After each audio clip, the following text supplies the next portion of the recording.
गुलड़ा टिड़न था, जॾहिं सिज थो घुरे त गुलड़ा टिड़न था।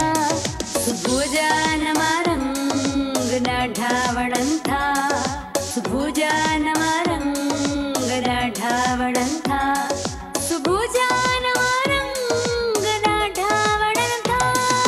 Morning at PTV national, morning at PTV national, morning at PTV national, morning at PTV national.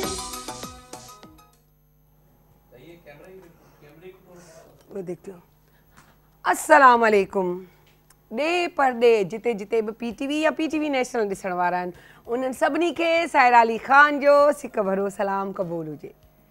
चवंदा आहिनि त तोहफ़ा कंहिंखे नथा वणनि, केरु अहिड़ो आहे जेको चए थो त मूंखे तोहफ़ा न मिलनि। तोहफ़ा त ईअं चयो त ख़ुशीअ जी अलामत हूंदा आहिनि, छो जो उन्हनि खे ॾिसंदे ई दिलि में हिकु ईअं चऊं त रौनक अची वेंदी आहे ऐं जेको आहे दिलि ख़ुशि थियणु शुरू थी वेंदो आहे। ऐं असां इहो महसूसु करणु लॻंदा आहियूं त केरु असां सां मोहबत थो करे, प्यार थो करे ऐं असांखे पंहिंजे प्यार ऐं पंहिंजे मोहबत जो इज़हार थो करे, सो उन सां प्यारु वधंदो आहे। एक्सचेंज करणु खपनि तोहफ़ा। एक्सचेंज जो मक़सदु मतिलबु इहो न आहे त हुनजो गिफ्ट तव्हां रखी ॾियो, तव्हां हुनजो रखो, छो जो हुनखे बि मिलियल आहे, तव्हांखे बि मिलियल आहे। जे तव्हां पिया हुनखे ॾियो, हू तव्हांखे पियो ॾिए, त बि ॻाल्हि साॻी। तंहिंजे करे एक्सचेंज जो मक़सदु आहे त प्यारु वंडियो, प्यार ॾियो, मोहबत वठो, मोहबत ॾियो ऐं उन सां पाण में हिकु जेकी अंदरि में चवंदा आहिनि न उत्साही, हिकु उत्साही पैदा थी वञे। ऐं सभु चवंदा आहिनि त तव्हां कुझु बि करे वठो, तव्हां सुठी मानी खाराए वठो, सभु कुझु गिफ्ट ॾेई छॾियो, पर तव्हांजे पाण में पॉज़िटिविटी कोन्हे, तव्हांखे ॿिए जे लाइ प्यारु कोन्हे, ॿिए कंहिंखे तव्हां उहा अहमियत नथा ॾियो, ॿिए कंहिंखे तव्हां उहा क्वालिटी टाइम नथा ॾियो, त तव्हां सम्झो कुझु कोन्ह कयो। पर तव्हां उन सदक़ाए जारिया वांगुरु हिकिड़ी खिली मुस्कुराहट ॾेई छॾी, त उहो बि त हिकिड़ो ख़ूबसूरत तोहफ़ो आहे। तव्हां हुनखे टाइम ॾेई छॾियो, तव्हां हुनखे अहमियत जो पंहिंजी हुनजी अहमियत जो अहसासु ॾियारियो त तुंहिंजी अहमियत मुंहिंजी ज़िंदगी में ॾाढी घणी आहे। तंहिंजे करे मूं स्पेशली तोखे ई टाइम ॾिनो आहे, चाहे उहो अधु कलाकु ई छो न हुजे, त मूंखे टाइम न हुजण जे बावजूदि मूं तोखे टाइम ॾिनो आहे। छो टाइम ॾिनो आहे? जो मूं वटि बि टाइम कोन्हे, तो वटि बि टाइम कोन्हे, तो मुंहिंजे लाइ टाइम कढियो आहे, मूं तुंहिंजे लाइ टाइम कढियो आहे, ईअं असां उन में गैदरिंग कई आहे, हिकिड़ो चांहि जो मॻो पी वरितो आहे। हा, त इहा मोहबत ई त आहे, छो जो असली तोहफ़ो हिन दौर में जेको आहे ॿियनि खे क्वालिटी टाइम ॾियणु आहे। ऐं चवंदा आहिनि जे अगरि का नाराज़गी आहे, का परेशानी आहे, त ज़हन में रखिजो त तव्हांजो इहो रवैयो, तव्हांजो इहो तरीक़ो ऐं तव्हांजी इहा मोहबत जेके ईअं चऊं त इहो सभु जेको आहे सिर्फ़ु तव्हांजी हिकिड़ी सिर्फ़ु पॉज़िटिविटी जेकी चवंदा आहिनि न, त माना तव्हां हुनखे चयो त भई यार बसि तो कयो, मूं तोखे माफ़ु कयो, अगरि मूं कयो त मूंखे बि तूं माफ़ु कर, यानी कि माफ़ी। उहा माफ़ी बि यकीन कयो इंसान जी ज़िंदगीअ में एॾा जेके हडल्स हूंदा आहिनि उनखे ईअं गुम करे छॾींदी आहे। जीअं मूं जीअं कल्ह पियो ॿुधायो त हिकु सिर्फ़ु निवड़त उन माण्हूअ खे खटाए वेठी। सो इहा पॉज़िटिविटी जेकी हूंदी आहे ऐं माफ़ी तलाफ़ी हूंदी आहे न, यकीन कयो उहा तव्हांजी लाइफ खे चेंज ॾेई छॾींदी आहे, ख़ूबसूरती ॾेई छॾींदी आहे।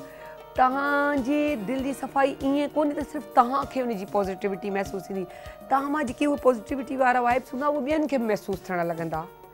जीअं असांजी इन शो खे तव्हां ॾिसंदा आहियो माशाअल्लाह सां, जेको बि हूंदो आहे असांजी एनर्जी हूंदी आहे, ऐं एनर्जी कीअं हूंदी आहे, मुंहिंजे टीम मेंबर्स खां गॾु, मुंहिंजे महिमाननि सां गॾु, मुंहिंजे जेको बि आहे मूंसां, उन्हनि सभिनी जो यकीन कयो त इहो सिस्टम हूंदो आहे। तॾहिं असां पाण में ॻंढिया जुड़िया पिया आहियूं, हालांकि केरु कंहिंजे घर में कोन्हे। ऐं उहे बि चवंदा आहिनि अगरि आउं त चाहियां थी त जेको अगरि थोरो सिर्फ़ु सोचो त केरु तव्हांखे चवे थो त यार तोखे तोहफ़ो छा ॾियां, चईसि यार तुंहिंजो क्वालिटी टाइम ऐं मुंहिंजी जहिड़ी आहियां, जेकी आहियां, जीअं आहियां ओड़ो क़बूलु कयो। मूं में नुक्स ऐब न कढो, मूंखे नुक्स ऐं मुंहिंजी चङाई ऐं मुंहिंजी बुराईअ सां गॾु क़बूलु कयो, छो जो दोस्तीअ जो मक़सदु इहो हूंदो आहे त अगरि उनजी का अहिड़ी नेगेटिविटी आहे त तव्हां पंहिंजी पॉज़िटिविटीअ सां हुनखे हटाए सघो था, गुम करे सघो था, ख़तमु करे सघो था। तंहिंजे करे खिली बहरहाल आउं तव्हांखे इन ते खिल ते ॻाल्हि ॿुधायां। शैलीन जी मूं वटि आई ऐं ज़ाकिर भाई वारा असां सभु वेठा हुआसीं मेकअप रूम में, त ॻाल्हि पई हली त मूं तकड़ में चयो आहे कुझु भई आउं जहिड़ी आहियां, जेकी आहियां, मूंखे उहे क़बूलु कयो, छो जे लाज़मी ॻाल्हि आहे आउं जहिड़ी आहियां जीअं, त पोइ बसि पोइ इहे ॻाल्हियूं हूंदियूं आहिनि। पोइ मूं चयो यार शैलीन वाह वाह ज़बरदस्त, इहे जेके ॻाल्हियूं या इहे सोचूं जेके असां रखी करे असां लिखंदा आहियूं या कंदा आहियूं या टॉपिक चूंडींदा आहियूं या असांजी जेको आहे शैलिन सभु कुझु कंदी आहे त इहा हुनजी बि महिरबानी आहे जो असांजी नेचर असांजे माहौल जे हिसाब सां इहो सॼो सिस्टम पियारींदी आहे। सो थैंक यू सो मच सभिनी मुंहिंजे टीम मेंबर्स खे। ऐं हाणे टाइम ॾियाऊं पंहिंजी दोस्त साइमा खे। सो साइमा अस्सलाम वालेकुम, कैसी हैं? ठीक ठाक हैं? मजे मजे की पॉजिटिविटी की बातें, बहुत अच्छी बात, मजा आ रहा है। बहुत मजा आ रहा है। जेको आ चवंदा आहिनि साइमा जेसि ताईं विछाए सामान खणी सही करे, ठीकु आहे साइमा तव्हां विछायो हुनखे जेसि ताईं आउं भला थी पंहिंजी जॻह ते। जी जी ठीकु आहे। हा अॼु ग्रीन कलर साइमा अॼु तो मूं वारो कमु कयो आहे, कॾहिं ॿई कलर हिकु जहिड़ा त कॾहिं हिकिड़ो हिकिड़ो। हाँ बिल्कुल, मैंने कहा चेंज करना चाहिए ना, चेंज करना चाहिए। अॼु छा तारीख़ सेखारियो? मैं कहूँ कि 2 मिनट से लेके 5 मिनट तक अपने आप को दें तो आपकी पूरे दिन इतने आपकी एनर्जी में गुजरेगा, इतने एनर्जेटिक, इतनी आपकी एनर्जी बूस्ट होगी कि आप पूरा दिन, आपका मूड बहुत अच्छा रहेगा। पॉजिटिविटी के ऊपर बात हो रही थी, तो इससे इंसान पॉजिटिव भी होता है, एनर्जेटिक भी होता है और बहुत एक्टिव भी होता है। किस तरह से? दोनों हाथ सामने रखिएगा, देखिएगा, दोनों हाथ फुल स्ट्रेच करते हुए ऊपर, आहिस्ता साइड में and slowly down, slowly down. ठीक है, इस तरह से स्लोली डाउन, ठीक है, और ये और पीछे, फिर सामने, जैसे आप भागने लगे हैं। ठीक है, अभी है। हाँ, अभी सबसे पहले आगे में, ठीक है, और इसी में आप वेरिएशंस कर सकते हैं। ये देखिए, ये सिंपल पहले बता दूं, थोड़ा सा फिर वेरिएशन इसमें करके बताऊंगी। ये दोनों हाथ मैंने ऐसे रखे और मैंने लेग को बिल्कुल एक को स्ट्रेट किया, एक को बेंड करते हुए इस तरह से नी को बेंड किया, फिर दोनों लेग्स को पीछे ले गए, डाउनवर्ड डॉग आ गया। ठीक है, ये डाउनवर्ड डॉग है, और फिर ये प्लैंक, ठीक है, और ये कोबरा। ये क्या है?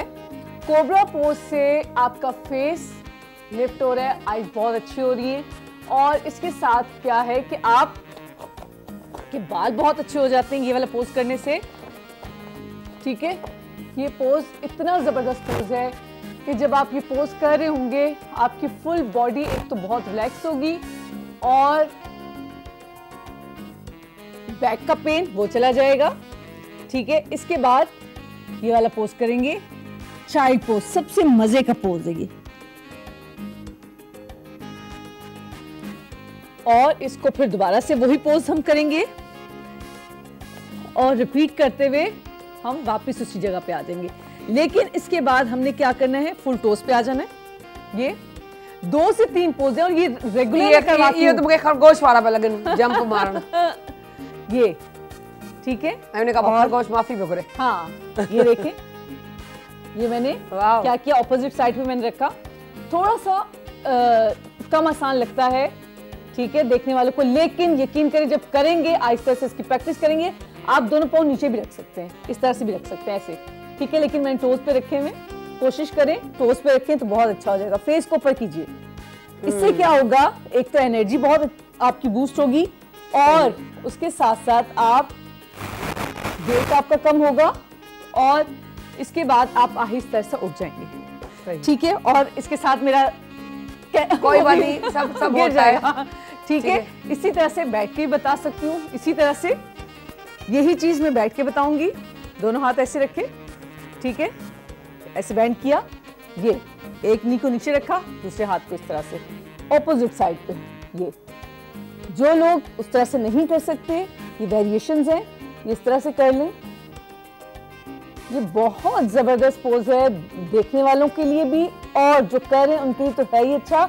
आपके एनर्जी को एकदम से जो है बूस्ट कर देता है और इसके साथ आपको जो है आपका वेट भी कम होगा। ये देखिए, मेरा नी को मैंने बेंड करते हुए अपनी टमी को प्रेस किया, आपकी इस वाले लेग की एक्सरसाइज हो रही है, ये प्रेस हो रही है। ठीक है, आपका टमी प्रेस हो रहा है और आपकी जो है ये आर्म्स की एक्सरसाइज है। समझिए फुल बॉडी, बैठे बैठे आपकी फुल बॉडी एक्सरसाइज हो रही है और वो समझो ये वेरिएशंस है उसमें। ओके, ठीक है, ये इसमें से कुछ भी आप देख के कोई इसमें से 2 से 3 एक्सरसाइज भी कर लेंगे जो अभी मैंने बताई है, तो आपके पूरा दिन बहुत अच्छा गुजरेगा। ठीक है, और इसको भी आप 10 की काउंटिंग से कर सकते हैं और 15 से भी कर सकते हैं, और इसके 2 से 3 सेट्स आप इसको इजीली आप इसके कर सकते हैं। तो ये तो आज की एक्सरसाइज है। हाँ, ठीक है। तो आज आप टिप ऑफ द डे बताइए। टिप ऑफ द डे ये है कि आजकल थोड़ा मौसम ऐसा है, इसमें क्या है कि नमी बहुत ज़्यादा है, तो अक्सर लोगों का देखा गया है कि पेट ख़राब हो जाता है। ठीक है, क्योंकि मक्खी वगैरह, फ्लाइज वगैरह होती हैं, तो उससे क्या है कि वो एनवायरनमेंट में जो है थोड़े से वो जर्म्स ज़्यादा हो जाते हैं। तो क्या है कि आप उसके लिए, पेट अगर ख़राब हो जाए तो एक ये है कि आप एक तो सौंफ का इस्तेमाल थोड़ा कर लें ज़्यादा। अच्छा, वो पक्की हुई सौंफ हो या पक्की हुई सौंफ हो, जिस चाहे कच्ची खाए चाहे उन्हें तो सेके वठो, तांजी मर्जी जैसे आपको टेस्ट उसका अच्छा लगता है। अगर कच्ची हमारे बैग में हमू मन हूंदी आ जेके जरूरत हूंदी ने सौंफ खाओ, उन्हें मेरी खोपरो भी पियो हूंदो आहे न, खोपरा भी इस बार नहीं डाला, इन बार तो गुड़ भी विधो हुई सियारे जे करे। हाँ, तो ये कि सौंफ बहुत, क्योंकि ये ठंडी भी होती है और अगर इसको गर्म करके खाएंगे वो गर्म हो जाती है, लेकिन आपको किसी भी सूरत में खानी है तो आप जो है इसको खा सकते हैं। वो हल्का सा अगर सेक ले, हाँ, कुछ ज्यादा नहीं, काला नहीं करें उसको, मामूली सा के थोड़ा वो उसका कच्चापन निकल जाए, क्योंकि बहुत से लोग नहीं खा सकते वो कच्चापन, थोड़ा सा वो जायका उसका वो थोड़ा तेज हो जाता है, लेकिन वो सेकने से थोड़ा बहुत बेटर हो जाता है। बिल्कुल, लेकिन दोनों सूरतों में इसकी तासीर जो है वो एक जैसी होती है, थोड़ा सा फर्क पड़ता है गरम करके, हाँ कोई इतना फर्क नहीं, लेकिन पेट के लिए बहुत अच्छा है ओवरऑल, और इसका टोनर बहुत अच्छा बनता है फेस के लिए। जैसे आप पेट के लिए तो है ही अच्छा, लेकिन फेस के लगाने के लिए भी, जैसे जिनों के पोर्स वगैरह खुले हुए होते हैं उनके लिए बहुत अच्छा है कि आप जो है इसको पानी में भिगो दें 1 चम्मच, और आप पिए भी और थोड़ा सा उसको बचा लें और अपने फेस पे भी अप्लाई कर सकते हैं। तो ये दोनों सूरतों में काम करेगा, इंटरनली भी और एक्सटर्नली भी। पेट मोशंस हैं, आपका पेट खराब है, दोनों सूरतों में जो है आप जो है ये सही आपका पेट हो जाएगा। तो ये आपकी बहुत अच्छी बात।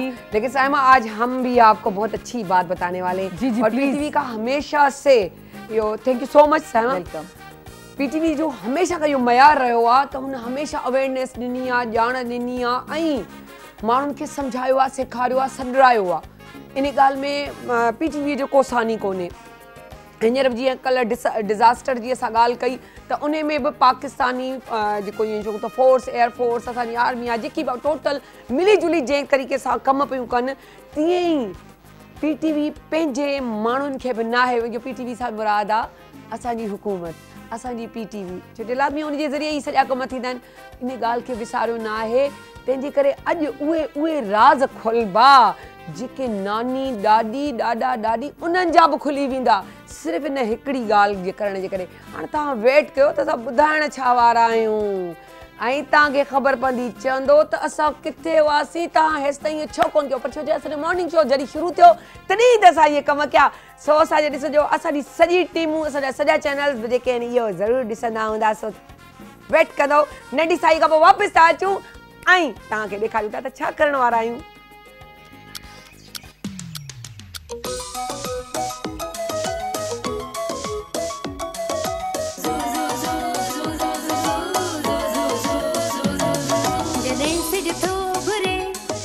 गुलड़ा टिड़न था, जॾहिं सिज थो घुरे त गुलड़ा टिड़न था, सुबुह जा नवा रंग ॾाढा वणनि था, सुबुह जा नवा रंग ॾाढा वणनि था, सुबुह जा नवा रंग ॾाढा वणनि था। Morning at PTV national, morning at PTV national, morning at PTV national, morning at PTV national. Welcome back जी। मूंखे ख़बर आहे त तव्हां इंतज़ारु कंदा हूंदा ऐं सोचींदा हूंदा त अचां ऐं तव्हांखे अची ॿुधायां त अहिड़ो आउं छा ॿुधाइण वारी आहियां जेको मतिलबु नानियूं ॾाॾियूं कहिड़ा राज़ खुली वेंदा। बज़ाहिर त अगरि सोचण ते अचूं त ॾाढी सोचण जहिड़ी ॻाल्हि आहे, सम्झण जहिड़ी, ऐं उनखे थोरो अक़ुल ऐं शौर सां कमु वठिजे, छो जो हिननि ॻाल्हि में असां हिननि ते तवजो कोन था ॾियूं। असां पोलियो ते तवजो ॾियूं था, असां कैंसर ते ॾियूं था, असां पंहिंजो छा चवंदा आहिनि त शुगर ते ॾियूं था, हर शइ ते असां पुठियां लॻा पिया आहियूं, हीअं करणु, हीअं न हुजे, हीअं न हुजे। दिलि जा मरीज़ आहियूं उन ते बि ॾियूं था, पर असां जेकी असांजी नस्ल चवंदा आहिनि न त थोरी सी बेवकूफ़ी सां असांजी नस्ल जो जेको असांजो थोरी देरि जो पछतावो सॼी ज़िंदगी जो पछतावो थी वेंदो आहे। ऐं उहो सॼी ज़िंदगी जो पछतावो तव्हां सम्झो था त न सिर्फ़ु तव्हांखे तव्हांजी फैमिली खे पर तव्हांजो ख़ानदान जेको अचण वारो आहे या जेको ईंदो आयो आहे जंहिंजे बारे में तव्हां खां ख़बर ई कोन्हे त तव्हां कीअं पिया ज़िंदगी गुज़ारियो। असां वटि त हर ॻाल्हि खे इशू ठाहे वेंदो आहे। छो अगरि माना हिकिड़ी शादीशुदा जोड़ी हूंदी आहे उनखे औलाद न पियो थींदो आहे त उन ते चवंदा आहिनि त भई वञो चेकअप कराए वठो, त चवंदा आहिनि छो असांजो पुटु चेकअप कराए, माईअ खे चओ त वञी चेकअप कराए, जॾहिं की साइंस इहो प्रूव करे छॾियो आहे त छोकिरो छोकिरी कंहिंजे कहिड़े हालात या कहिड़ी साइंस आहे उनजी टेक्नोलॉजी त उहो पीउ जे हिसे में था अचनि ऐं औलाद थियणु न थियणु ॿिन्हिनि लाइ प्रॉब्लम्स थी सघनि थियूं, सिर्फ़ु हिकिड़ी माईअ जो क़सूरु कोन हूंदो आहे। अहिड़ी ई अवेयरनेस जेकी इहा शइ बि असां वटि कोन थी ॾियण जी कोशिशि कई वञे, पर PTV जो इहो हमेशह खां हिकिड़ो चऊं त कमु रहियो आहे ऐं इंतख़ाबु रहियो आहे त उहे टॉपिक्स खणी अचनि, छो जे इहे उहे टॉपिक्स आहिनि जेके अंदरि जी तरफ़ हूंदा आहिनि ऐं केरु उन ते तवजो कोन ईंदो आहे। पर PTV जो कमु आहे तीअं ई अॼु हिकु अहिड़ो टॉपिक जेको PTV आहे थैलोसीमिया, जेको तव्हांखे ख़बर आहे असां पहिरीं बि उन्हनि सां हस्बैंड एंड वाइफ खां मिलायोसीं। Kashif Iqbal thalassemia centre care centre जे चेयरमैन मोहम्मद इक़बाल जेके असां वटि मौजूदु आहिनि, जिन खे पहिरीं त असां वेलकम था कयूं। अस्सलाम वालेकुम सर। वालेकुम सलाम रहमतुल्लाहि व बरकातहू। सो उहे आहिनि ऐं उन्हनि चयो आहे त पंहिंजी नसुलनि खे बचाइणो आहे त महिरबानी कयो ही उहो टेस्ट आहे जेको 56 यानी के 56 सेकंडनि जो आहे ऐं 2-2.5-3 हज़ार जो टेस्ट आहे जेको फ्रीअ में जी करायो हिननि जे पंहिंजे सेंटर में जेको डालमिया गली नंबर 1 उन में आहे। तव्हां वञी थैलोसेमिया जो ई लफ़्ज़ चवंदव काशिफ सेंटर त तव्हांखे पाणे ख़बर पइजी वेंदी। लाती हुते रवासियत सुञाणता, तव्हां हाणे सोचो सर खे चवंदासीं त उन्हनि जे बारे में वधीक वज़ाहत ॾियनि। सो इहो पंहिंजो 56 सेकंड जे टेस्ट ऐं 2-2.5-3 हज़ार वारो जेको टेस्ट तव्हांखे फ्री में मिले त पंहिंजी वाक़ई नसुलनि खे बचायो। ऐं हिन टेस्ट में तव्हांखे चयुमि त राज़ खुलंदा त इहे बि राज़ खुली वेंदा त पुठियां खां अगरि इहो थैलेसेमिया आई आहे छो आई आहे उहो नाने ॾाॾे जे तरफ़ां बची सघे थी। तंहिंजे करे प्लीज़ इन ते गौर कयो ऐं इहे टेस्ट करायो, उन खां पोइ शादियूं करायो। सो सर खां वधीक ॻाल्हाईंदासीं। सर तव्हां उनजी पाणी वज़ाहत ॾियो त वधीक। जी जज़ाकल्ला। हिकिड़ो सभिनी खां पहिरियों त मां PTV जो थैंक यू वेरी मच। एतिरो वॾो कमु पाकिस्तान जी तारीख़ में फर्स्ट टाइम तव्हां लाइव हिकिड़ो टेस्ट असां शुरू था कयूं। थैलेसीमिया अहिड़ी बीमारी आहे असां पाण पंहिंजे ॿारनि खे पंहिंजे हथों ॾींदा आहियूं ऐं हीअ बीमारी कैंसर, एड्स ऐं हेपेटाइटिस B-C खां बि वॾी ख़तरनाक आहे। जंहिं घर में इहो ॿारु अची वियो त हुननि जी ज़िंदगी तबाह, घर वारनि जी, ॿार जी, आड़े पाड़े वारनि जी। छो त हिन थैलेसीमिया जे ॿार जीअं बिल्कुलु मां इहो क्लियर इहो थो कयां त मुंहिंजे ॿार खे काशिफ खे रत चढ़ींदो एवरी वीक। थैलेसीमिया ॿार जी इहा अहिड़ी बीमारी आहे एवरी वीक हर 10 ॾींहं में रत ॾाढी काशिफ खे महीने में 10 बोतलूं लॻंदियूं ब्लड जी। मां हिकिड़ी तकलीफ़ मां गुज़री चुको आहियां। मां जॾहिं घरों निकिरंदो हुउसि काशिफ खे रत जी ज़रूरत हूंदी त मुंहिंजे पाड़े वारा बीठा हूंदा हुआ। मिसाल दोस्त वोस्त अड़े यार इक़बाल भाई अचे पियो बाबा रत न घुरी वठि पासे में थी वञो। मूंखे त हर हफ़्ते रत खपे न, ॿार जी जान बचाइणी आहे न मूंखे। त आड़े पाड़े वारा बि भॼी वेंदा आहिनि। हाणे सिजावल मां हिकिड़ो ॿारु आयो लेट थी वियो अॼु जी ॻाल्हि आहे। असां चयो लेट छो थी वियो तूं अॼु लेट? चयो साईं मूं वटि भाड़ो कोन हो सिजावल मां अचण जे लाइ। ॿिनि ॿारनि खे रत लॻंदो हो मातली मां। अंदाज़ो कयो केतिरी तकलीफ़ में हूंदा, पर पैसो ख़तमु, रत ॾियण जे लाइ केर बि न। असां जेको कैंप लॻाईंदा आहियूं हुन में रत अचे न अचे उहा अलॻि ॻाल्हि आहे, पर हिन खे मर्ज़ खे रोकण जे लाइ असां फर्स्ट टाइम पाकिस्तान जी तारीख़ में थैलेसीमिया जो टेस्ट स्टार्ट कयो ऐं फ्री। अॼु काशिफ जी डेथ खे 25 साल थी विया आहिनि। इन 25 साल में मां जॾहिं लंदन में डेथ थी वई त हुनजी जनाज़े ते हिकिड़ो अहद कयो अलाह साईं मूंखे हेतिरी ज़िंदगी ॾिए मां पाकिस्तान वञी कुझु कयां। फर्स्ट टाइम टेस्ट असां शुरू कयो। उहो टेस्ट ज़िंदगी में 1 टाइम थींदो आहे। हिन टेस्ट में ख़बर आहे तव्हांखे 56 सेकेंड में रिज़ल्ट ईंदो आहे। तव्हांखे माइनर आहे या न आहे? मां थैलेसीमिया माइनर आहियां, दुनिया जे साम्हूं मौजूदु आहियां। थैलेसीमिया माइनर मूं 60 बोतलूं 60 खां मथे बोतलूं रत ॾिनो आहे। मां ठीकु आहियां थैलेसीमिया माइनर जेनेटिकली ई ॾाॾनि मां नाननि मां ई मूंखे जीन मिलिया आहिनि, जरासीम न आहिनि। ऐं मुंहिंजी वाइफ मुंहिंजी कज़न आहे, पुफी वारी छोकिरी आहे। तो मुझे वाइफ हुई थैलेसीमिया माइनर, असां ॿिन्हिनि माइनर जी शादी थी वई, काशिफ पैदा थियो थैलेसीमिया मेजर जो ॿार, यानी कि हुनजे जिस्म में रत ठाहिण जी मशीन न आहे, रत खाइण वारी मशीन लॻी वई। पर हिन जो ख़बर कीअं पए, हिन जी ख़बर पवंदी टेस्ट मां। हाणे असां चऊं था इंग्लैंड में 360 ॿार आहिनि, पाकिस्तान में तक़रीबन 1 लख ॿार आहिनि जंहिंखे एवरी वीक रत लॻे थो। हिन खे रोकण जो रस्तो इहो ई आहे त माण्हू टेस्ट कराई वठनि, 2 माइनर शादी न कनि, भले लैला मजनू हुजनि पोइ बि न कनि, छो त ज़िंदगी अज़ाब थी वेंदी। माउ पीउनि जी ॿारनि खे मारण जे लाइ असां नथा छॾी सघूं, न बिल्कुलु न, कंहिं हालत में बि कोन था सघूं। त इहो टेस्ट अॼु असां पाकिस्तान टेलीविज़न खे सलाम पेश कयूं था त तव्हां पंहिंजे प्रोग्राम में अहिड़ो ज़बरदस्त प्रोग्राम रखियो, दुनिया खे ख़बर त पए, अवेयरनेस त थिए न यार। हिकिड़ी दफ़ा टेस्ट कराए वठो, ज़िंदगी में 1 टाइम टेस्ट थींदो आहे, टेस्ट ई कोन थींदो, माना पोइ ज़रूरत न आहे। त हिन टेस्ट में 8 रिज़ल्ट ईंदा आहिनि, होमोग्लोबिन अची वियो, डेंगी जो अची वियो, थैलेसीमिया जो अची वियो, RBC, WBC, MCV, MCH, 8 result, 56 second, 56 second में 8 रिज़ल्ट, 56 सेकंड में। हिन टेस्ट मां डॉक्टर सभिनी जी वॾी आमदनी बि आहे, लेबोरेटरी, ब्लड बैंक साफ़ ज़ाहिर आहे असां फ्री में पिया कयूं न। अच्छा, फ्री में करे, पोइ बि माण्हू न के। अच्छा, स्पेसिफिक नालो छा आहे इन टेस्ट जो? असां इहो CBC में रिज़ल्ट कढी वठींदा, CBC। हा, हिन में हिन में को सस्पेक्ट निकिरंदा, असां 100 टेस्ट कया, 100 मां 5 आम CBC में आम CBC इन जो प्रिंट ईंदो आहे, असांखे ख़बर पइजी वेंदी आहे। हुन में को सस्पेक्टेड निकिरंदा आहिनि, थैलेसीमिया माइनर ई थी सघे थो, 100 में 7 निकिरी आया, 8 निकिरी आया, असां 8 ख़ानदान खे अलॻि कंदा आहियूं, बाबा हीअ तव्हां थैलेसीमिया माइनर आहे। हुनखे ख़बर न आहे, मूं वांगुरु सेहतमंद आहे न हू त, पर असां ॿुधायूं त भाउ तूं आहीं त सेहतमंद, रत बि ॾेई सघी थो सभु कुझु, पर आहीं थैलेसीमिया माइनर। हाणे पंहिंजी घरवारी जो करा, या घरवारी जो थी वियो आहे त पंहिंजे मुड़ुस जो कराए टेस्ट, और हू माइनर न आहे पोइ त ठीकु आहे।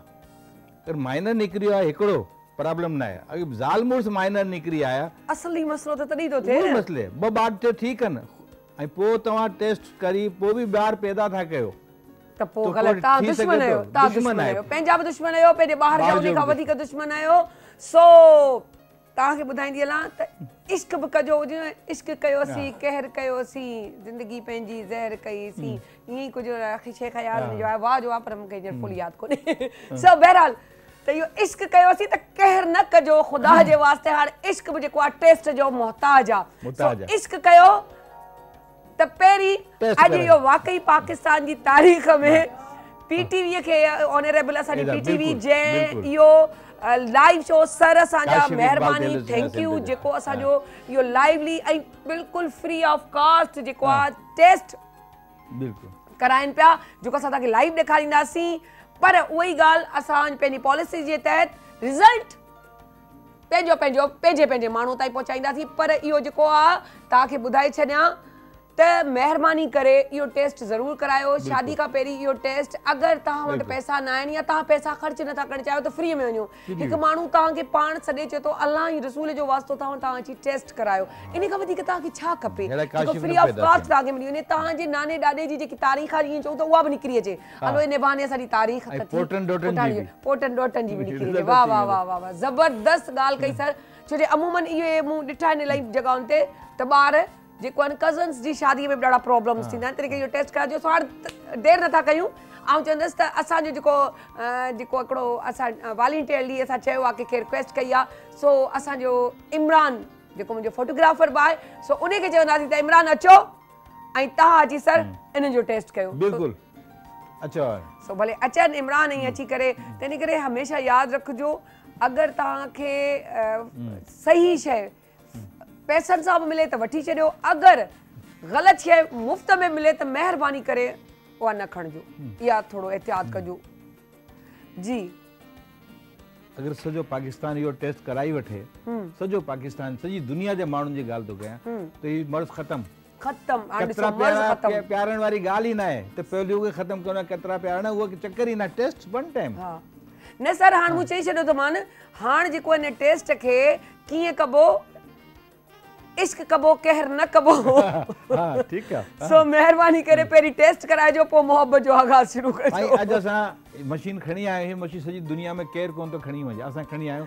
सर इन ते ईअं न हुजे, हिकिड़ी ॻाल्हि ज़हन में पई अचे, हिकिड़ो मशवरो आहे, माना हिकिड़ी ॻाल्हि त ये कॉलेजनि स्कूलनि में स्पेशली कॉलेजनि स्कूलनि में रखी वञे यूनिवर्सिटीज़ में असां ये टंडोजाम यूनिवर्सिटी में असां कैंप कयो ऐं उते 600 का तकरीबन 600 ॿार स्टूडेंट जो टेस्ट कयो ऐं अवेयरनेस जी क्लासेस आहिनि जीअं जेको आहे हैरेसमेंट जी क्लासेस असांजे स्कूलनि में थींदियूं आहिनि ॿारनि खे अवेयरनेस लाइ उन खां पोइ ही क्लासेस बि ॾिजनि त इहे ज़रूरी आहिनि सर इलाही यूनिवर्सिटी जो अगले ॿियो मरहलो जेको आहे नौकिरी जो ऐं शादी जो आहे न त हुनखां पहिरियों टेस्ट कराए वठो यार हाँ दाख़िला हिकिड़ी वॾी यूनिवर्सिटी आहे हुननि चयो दाख़िला जब होगा जब थैलेसीमिया टेस्ट करा के आ जाएंगे बिल्कुल सो असां रिक्वेस्ट कंदासीं असांजी गवर्नमेंट खे त पाबंद करे असांजे निजी चला बि गवर्नमेंट जा त उहो ई स्कूल पाबंद थी वेंदा आहिनि ताकि ख़बर आहे असांजी हॉस्पिटल सां तालुक हुजे या पंहिंजो एजुकेशन सां हुजे कंहिंसां बि हुजे पर असांजा सब जेके आहिनि उहे लाज़मी ॻाल्हि आहे गवर्नमेंट सां मुंसलिक आहिनि त ऑटोमेटिकली उन्हनि ते त लागू थी वेंदो आहे पर असां निजी वारनि कॉलेजिस स्कूल ऐं हर जॻह खे चवंदासीं त प्लीज़ महिरबानी करे थैलोसेमिया जो जेको टेस्ट आहे उन खां पोइ अवेयरनेस जी क्लास आहे जेकी तव्हां 8th क्लास जा स्टूडेंट छो जो इलाही ॿार अहिड़ा हूंदा आहिनि सिर्फ़ु 8th क्लास ताईं छोकिरियूं पढ़ंदियूं आहिनि वधीक कोन पढ़ंदियूं आहिनि 8th क्लास में बि ॾियो उन खां पोइ अवेयरनेस त जेको हैरेसमेंट स्पेशली उन लाइ हिकिड़ी अवेयरनेस जी क्लास हुजे ॿारनि खे नियाणियुनि खे ॾियण लाइ ॿियो थैलोसेमिया जी हुजे क्लासेस छो जो इन सां इहे जेके चऊं त पसंदि मोहबत प्यार इहा कहाणियूं हमेशह स्कूल ऐं कॉलेजनि खां शुरू थींदियूं आहे अट्रैक्शन जेके चवंदा आहिनि छो जो इहा एज अहिड़ी हूंदी आहे इन खे तव्हां जीअं चवंदा आहिनि त माईअ में नुक्स आहे उन जो ॿारु चेक करा त उन खे ॿारु कोन थींदो हूंदो त इहे सभु शयूं ॻाल्हियूं रखण लाइ करे प्लीज़ आऊं रिक्वेस्ट कंदसि जोड़े त तव्हां कयो ही अगरि ज़ाल मुड़ुस टेस्ट कराई वठनि न शादी खां पहिरियों त उन्हनि खे टेस्ट कोन करायो आहे ज़ाल सर शादी खां पहिरीं जेको टेस्ट आहे न सर उहो ॾाढो हिकिड़ो तकलीफ़ दे अमल आहे जे तव्हां मोहबत में इन्वॉल्व थी विया आहियो त ओॾी महिल तव्हां लैला मजनू आहियो पोइ तव्हां चवंदा त उन सुहिणी मई वाल वांगुरु दरिया में उन मट वांगुरु खणी आऊं निकिरी वञा पोइ भले के मट टोड़ियो हुजे न हुजे कचो हुजे न हुजे पर आऊं ई हथ सां टोड़े अचां पर वेंदसि ज़रूरु मोहबत में केतिरी वॾी हिकिड़ी सहूलियत थी वई आहे हाणे इहा सहूलियत 56 सेकेंड में ज़िंदगी बचे थी न हाणे हिन ॿारनि जो ख़ाली रत कोन थो लॻे रत सां गॾु हिननि जी जेका ॿार बीमारियूं ईंदियूं आहिनि जो आयरन वधी वेंदो आहे हुनखे कढण जे लाइ हिकिड़े ॿार जो ख़र्चु 25 खां 30,000 40,000 रुपया हिकिड़े ॿार जो ख़र्चु आहे रत जे अलावा ज़िंदगी भर रिज़ल्ट सर अची बि वियो कचहरी में रिज़ल्ट ई अची वियो ॾिसो केतिरो टाइम लॻो 56 सेकेंड टोटल हीउ रिज़ल्ट अची वियो आहे ऐं माशाल्लाह साईं जो रत बि ॾेई सघे थो होमोग्लोबिन ॾाढो सुठो आहे ऐं हिनखे माइनर बि न आहे अच्छा ठीक है बहरहाल सो ये ॾिसो न केॾी सुठी ॻाल्हि आहे 56 सेकंड्स में केॾो सुठो कमु थी वियो त प्लीज़ तव्हां थोरो इहो अवेयरनेस ॾांहुं थोरो ध्यानु ॾींदा कयो डेंगी बि न आहे हिनखे हर शइ क्लियर आहे अल्हम्दुलिल्लाह हा माशाल्लाह सो सर हिन जा सेंटर्स तव्हां ॿुधाइजो त किथे आहिनि कहिड़ा कहिड़ा आहिनि असां वटि मां सभिनी पाकिस्तान वारनि खे थो ॿुधायां हिकिड़ो बदीन में असांजो मेन सेंटर आहे वॾो बदीन थैलेसीमिया सेंटर आहे हुते डॉक्टर हारून मेमन आहे टेस्ट कंदो आहे उहो बि फ्री आहे नवाबशाह में नवाबशाह सोसाइटी में आहे वॾी हिकिड़ी सहूलियत आहे 2-2.5 हज़ार ॿारनि खे रत लॻे थो लमाई फ़िक्री आहे असांजे लाइ चकलाला स्कीम 3 में जमीला सुल्ताना थैलेसीमिया हुते कराए सघनि था सुंदस में लाहौर में कराए सघनि था असांजो पंहिंजो सेंटर बि काशिफ इक़बाल थैलेसीमिया सेंटर लाहौर में बि आहे पोइ हिन नमूने सां मर्दान में बि असांजो सेंटर आहे हुते कराए सघनि था थी सहूलियतूं आहिनि पर केरु असांसां राब्तो डायरेक्ट बि करे न असां हुननि खे ॿुधाए सघूं था किथे वञी टेस्ट कराए सघो था so thank you so much sir तव्हांजी team I thank you Imran तव्हां फ्री फंड त पंहिंजी जॻह ते वॉलंटियर थियो तव्हांजे लाइ शाहिद मंज़र असांजो वॾो हिकु कमु करे वॾी टीम जो शाहिद मंज़र ऐं आतिफ ये माना ॾिसो न वॉलंटियर ही थी आया ना सर सां गॾु त इहा हिननि जी बि महिरबानी थैंक यू सो मच आप लोगों का भी thank you Imran thank you so much sir तव्हांजो बि सो नंढड़ी साही असांजे फराइज़ में शुमार आहे न त असांजो कमु अॻियां कोन हलंदो सभिनी खां साही खणणु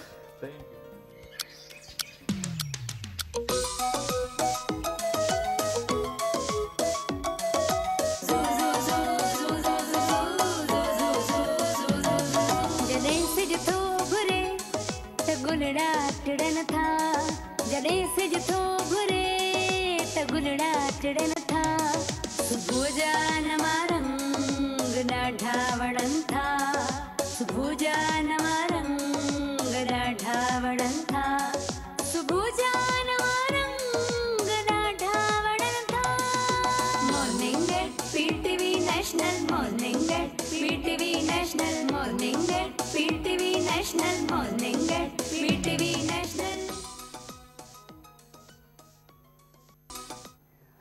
वेलकम बैक अॼु हिकु अहिड़ी महिमान असां वटि मौजूदु आहे जेके तव्हां निजी चैनल्स ते बि इलाही ॾिसंदा हूंदा। ॾाढी प्यारी, ॾाढी सुठी ॼाण ॾियण वारी ऐं मज़े जी ॻाल्हि आहे। कुझु ॻाल्हियूं असां हींअर जेके माइनि जूं हमूमन हूंदियूं आहिनि, सो हिते असां कुझु उहे बि ॻाल्हियूं कयूंसीं, पर हाणे उहे ॻाल्हियूं बाबा मिटी पाओ पासे ते कयोसीं, सो करे छॾीसीं। सो बहरहाल ख़ुशी इहा आहे त उहे असांजे प्रोग्राम में आयूं आहिनि ऐं उन्हनि जी महिरबानी आहे। सो असां वटि अॼु मौजूदु आहिनि डॉक्टर आयशा अब्बास, जेकी न्यूट्रिशनिस्ट आहिनि ऐं 10 सालनि खां वधीक तजुर्बो अथनि। वॾी ॻाल्हि त तजुर्बो मेन काउंट हूंदो आहे ऐं हिननि जो त चहिरो ई माशाल्लाह अहिड़ो आहे जेको चइजे त सभु सुञाणूं, हिननि खे सुञाणंदा आहिनि परे खां ॾिसण डॉक्टर आयशा आहे ओके। त अॼु असां उन्हनि खे बि कैप्चर कयो आहे पंहिंजे पीटीवी यानी कि morning show at PTV National ते। सो वेलकम था कयूं। अस्सलाम वालेकुम डॉक्टर साहब, कैसी हैं आप? बल्कि यूं कि आयशा कैसी हैं आप? ठीक हूँ, आप कैसी हैं? फर्स्ट क्लास, जबरदस्त।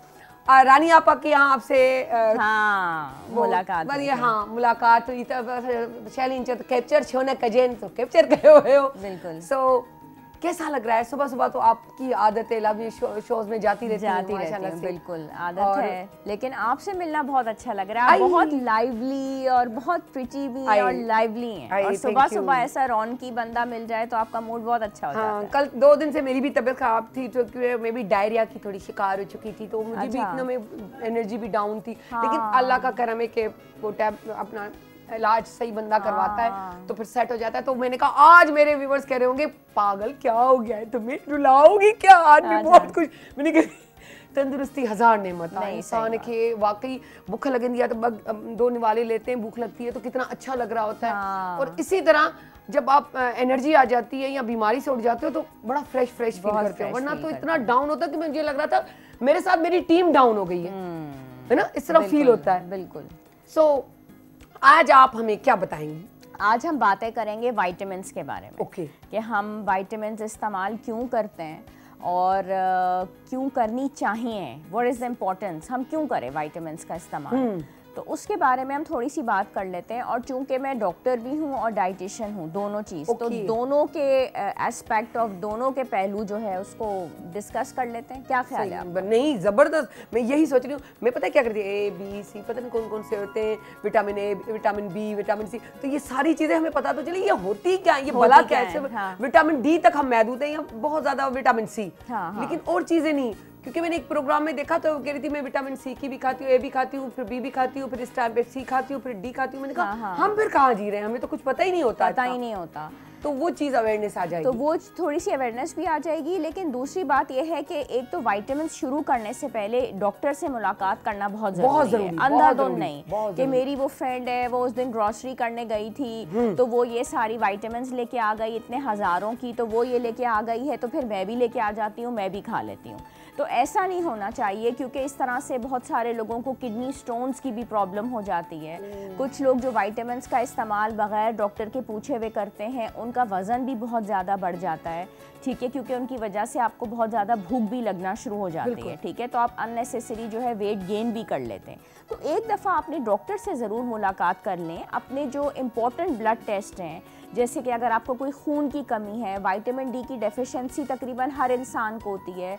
बहुत सारी ख़वातीन कंप्लेन कर रही होती है कि मेरे जिस्म में अक्सर दर्द रहता है, मैं बहुत थका थका फील करती हूँ, मेरे बाल बहुत गिर रहे हैं, मेरे चेहरे पे बहुत डलनेस है, मैं अच्छा हैप्पी फील नहीं करती, मैं बहुत मुझे स्ट्रेस रहती है। अगर ये वाली आपकी कंप्लेंट्स हैं, एक दफ़ा आप अपने डॉक्टर से विज़िट करें, आपका वेट भी चेक हो जाएगा, ठीक है, आपका ब्लड प्रेशर भी चेक हो जाएगा, थोड़ी सी आपकी डाइट के बारे में भी बात हो जाएगी, तो फिर वो आपको इम्पोर्टेंट ब्लड टेस्ट भी दे देंगी और विटामिन्स भी बता देंगी। तो ये एक बहुत अच्छी बात हो जाएगी, ठीक है। और आपकी डाइट भी डिस्कस हो जाएगी। तो इस तरीके से बहुत अच्छी सारी डॉक्टर से रिव्यू करना बहुत ज़रूरी होता है, क्योंकि आपका अपना एक जो बॉडी जो टेक्सचर या यूँ कहें कि अंदर की जो भी चीज़ें सिस्टम्स जो होती हैं वो सारा आपको डॉक्टर ही बता सकता है। आप अपनी मर्जी से कुछ भी नहीं कर सकते। किसी के आपने ये वेट लूज की खाई तो मैं भी खा लूँ, ऐसे नहीं होता। और वैसे जो फैट सॉल्युबल विटामिन्स होती हैं वो विटामिन ए होती है, डी होती है, ई होती है और के होती है।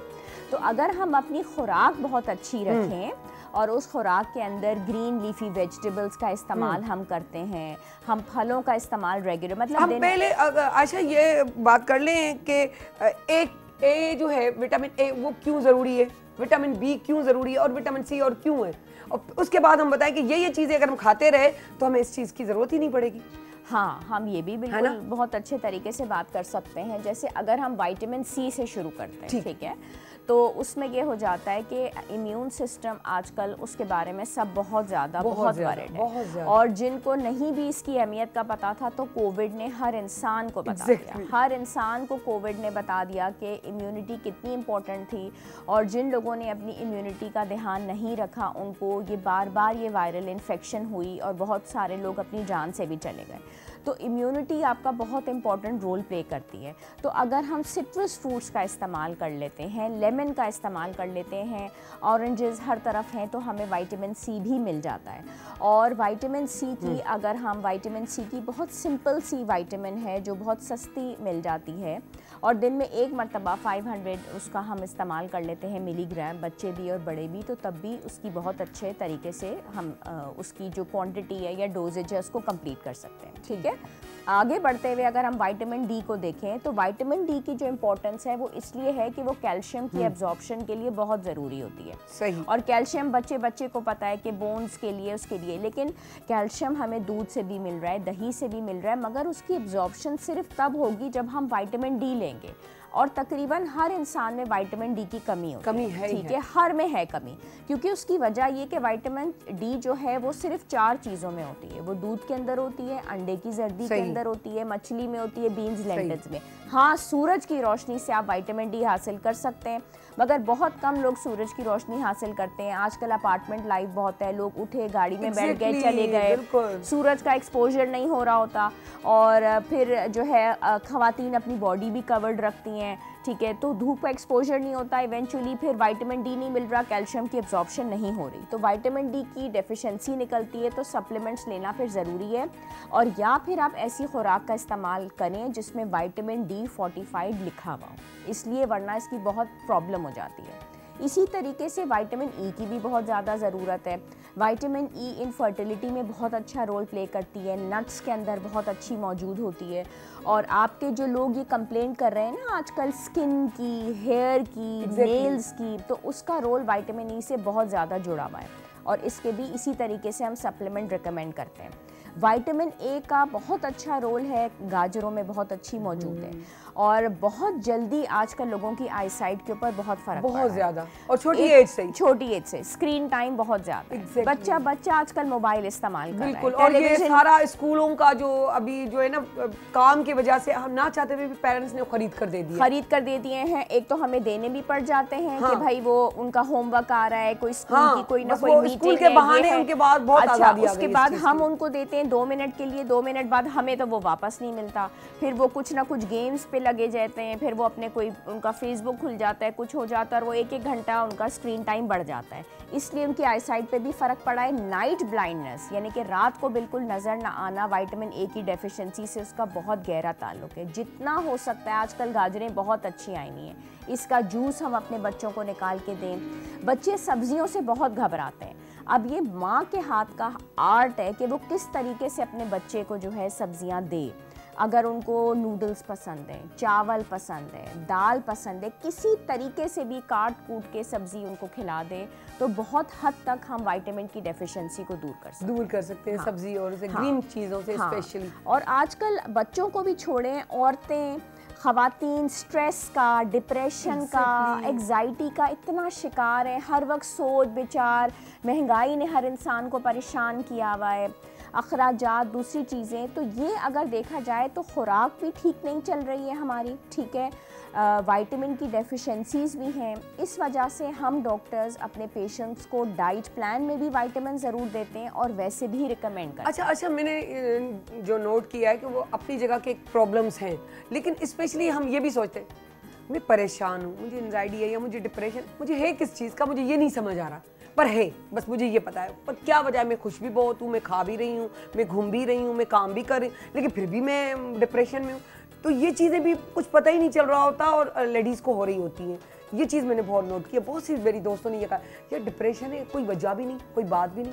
देखिए, अगर कोई एक होता है उदासी और एक होता है डिप्रेशन, इन दोनों में डिफरेंशिएट करना जरूरी बिल्कुल, है। बिल्कुल। अगर आप किसी वजह से उदास हैं, तो अगर आपके नंबर किसी चीज में कम आए, या आपकी फैमिली में किसी की डेथ हो गई, या कोई ऐसी प्रॉब्लम जो हो, हाँ, या मासी ने आपकी कोई कीमती डिश तोड़ दी, तो वो एक उदासी है, उसका रीजन होना जरूरी है। उदासी का हमेशा एक रीजन होगा, लेकिन डिप्रेशन जो है ना वो रीजन या बगैर रीजन के होगी, ठीक है। यानी कि आपका मूड ठीक हो ही नहीं रहा, लेकिन आपको ये बात समझ में नहीं आ रही कि उसका कोई रीजन है, ना आपका कोई गुलदान टूटा हुआ है, ना कोई किसी की डेथ हुई है, लेकिन आपका दिल खुश हो ही नहीं रहा, तो वो डिप्रेशन है। इम्पोर्टेंट बात यह है कि ये एक शदीद बीमारी है जिसका इलाज बहुत ज़्यादा ज़रूरी है। इसमें कोई परेशानी की बात नहीं होती, आपको साइकोलॉजिस्ट को दिखाना होता है, आपको उसके सेशंस लेने होते हैं, ठीक है। और इनिशियली आपका सेशन हफ्ते में 1 मरतबा होता है, उसके बाद आपका सेशन 2 हफ्ते के बाद होता है, उसके बाद आपका सेशन महीने में 1 मरतबा होता है। 12 हफ्ते का ये कोर्स होता है साइकोलॉजिस्ट के साथ, और अल्हम्दुलिल्लाह इसके बहुत अच्छे रिजल्ट्स होते हैं, ताकि वो उदासी ताकि वो आपकी जो डिप्रेशन वाला जो फेज़ है आप उससे निकल आएँ, ठीक है, और आप उस चीज़ से निकल आएँ। अगर उससे भी आपको फ़ायदा नहीं होता साइकोलॉजिस्ट के सेशंस के साथ, तो फिर आपने इसकी डॉक्टर से मेडिसिन लेनी पड़ती है। इसमें कोई परेशानी की बात नहीं है। लोग समझते हैं कि मैं कोई पागल हूँ, हाँ, अमूमन हमारे यहाँ यही कहा जाता है। बिल्कुल ऐसी कोई बात गलत बात है, ये बहुत गलत बात है। और मैं एक बात बताऊं कि जो लोग डिप्रेशन की ट्रीटमेंट नहीं करते, वाइटामिन्स भी इसमें बहुत अच्छा रोल प्ले करती हैं, ठीक है। जैसे कि इसके अंदर विटामिन बी की अभी आप जैसे कह रही थी कि उसका भी बताएं, हम न्यूरोबियन देते हैं कुछ अपने पेशेंट्स को।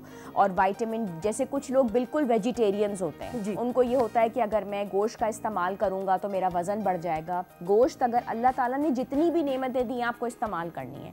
अगर आपके अंदर खून की कमी हो जाती है, हीमोग्लोबिन की, तब भी आप बहुत डिप्रेस रहते हैं। मैं आपको बताऊं, खून की कमी से आपका मिजाज बहुत ख़राब होता है, बात बे बात पे आप लड़ाई झगड़ा करते हैं। तो आपको मेडिसिन्स लेनी बहुत ज़रूरी हैं, आपको इलाज कराना। और डिप्रेशन जो बीमारी है, मैं समझती हूँ आजकल 70 से 80% लोग इस बीमारी का शिकार हैं। और अगर इसका ट्रीटमेंट हो जाए, आपके सारे दुख दर्द, आपका मूड खुद ब खुद अच्छा हो जाता है, आपको ज़िंदगी बहुत अच्छी लगती है।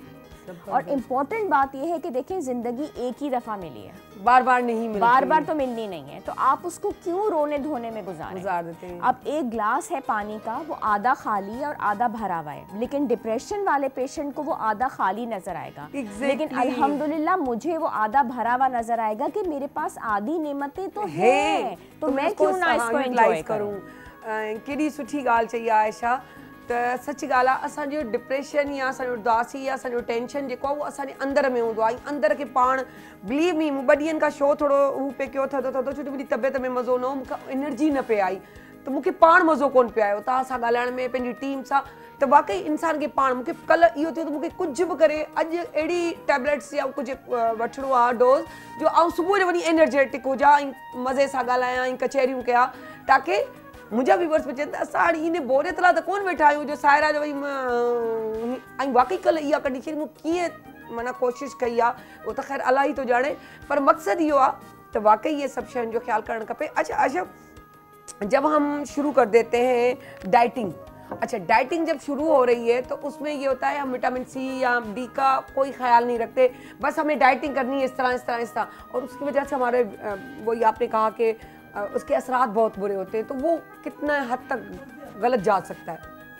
वो इस हद तक गलत जा सकता है कि इसकी वजह से आपका जब खून की कमी वाक़ई हो गई, आपके बाल गिरने शुरू हो गए, स्किन के ऊपर बहुत बुरा असर पड़ा, जिस्म में बहुत ज़्यादा दर्द शुरू हो जाता है, विटामिन डी लेवल्स आपके ऑलरेडी बहुत कम है, ठीक है, मिजाज बहुत ख़राब होता है, चिड़चिड़ापन बहुत ज़्यादा आ जाता है। डाइटिंग के ऊपर आप ज़रूर जाएं, लेकिन डॉक्टर से मिलके अपना प्रॉपर डाइट प्लान बनाएं। और रातों रात वज़न को कम करने की ज़रूरत नहीं है। वज़न को इस तरीके से आप कम करें कि साथ में विटामिन्स भी लें, साथ में डाइट प्लान भी हो, और अपना पोर्शन कंट्रोल करें। यानी कि अगर आप इतना खाते थे तो पहले उसको इतना करें, फिर इतना करें, फिर इतना करें।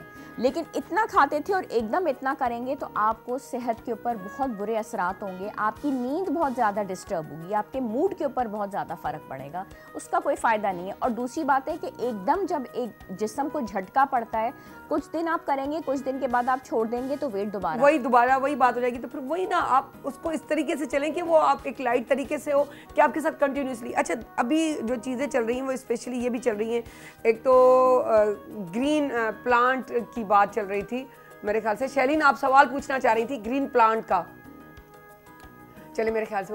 अच्छा, दूसरा ग्रीन प्लांट का आप सवाल करना चाह रही थी कि अच्छा ग्रीन प्लांट में प्रोटीन, वो चाह रही है कि मुझे ये बताएं तो ये कितना ज़रूरी है, वाकई इसमें होता है ग्रीन प्लांट में प्रोटीन का कितना?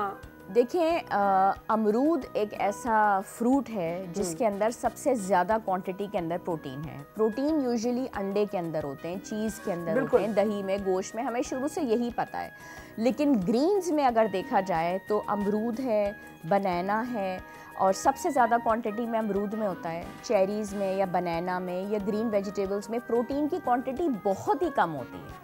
प्रोटीन का ताल्लुक ग्रीन से बहुत कम है, लेकिन इसका ये मतलब नहीं है कि नहीं होता, मगर बहुत कम क्वांटिटी में होता है। अच्छा, दूसरी ये चीज़ भी आजकल बहुत चल रही है, जैसे हमारे यहाँ से निकल गई थी कि असली घी नहीं खा सकते आप, और वो क्या कहते हैं खजूर नहीं खा सकते, उससे ये वेट होता है, केला नहीं खा सकते, फला चीज़ नहीं कर सकते। अब जबकि वो फिर दोबारा से वापस चीज़ें आ गई हैं कि भाई शुरू से अल्लाह की ये वो नेमत है कि आपके नाना दादा, क्या उनके भी परदादा, नानियाँ, दादियाँ, जब से ज़िंदगी वजूद में आई है तो तब से ये कायनात में जो ये चीज़ें चलती आ रही हैं, क्योंकि मेरे रब की दी हुई हैं, तो उससे तो कभी भी आपका, जैसे अब सर्दियों में आप देख ले गाजरें आती हैं, तो उसका भी तो कोई खास वजह है। अपना ऑरेंजेस आ जाते हैं। अब भाई सर्दी है तो हम क्यों खाएं ऑरेंजेस, हमारा तो गला खराब हो जाएगा। लेकिन सोचे ना, ऐसे थोड़ी है।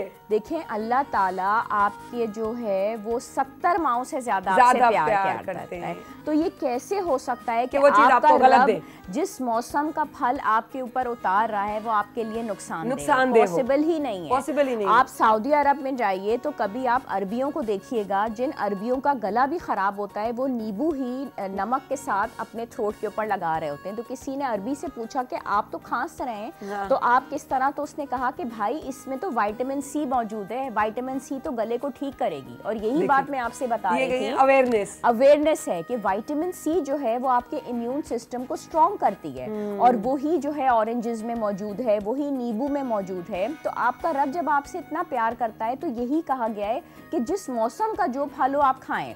जैसे आम गर्मी में आएगा तो आम को आपने सर्दी में प्रिजर्वेटिव वाला नहीं खाना।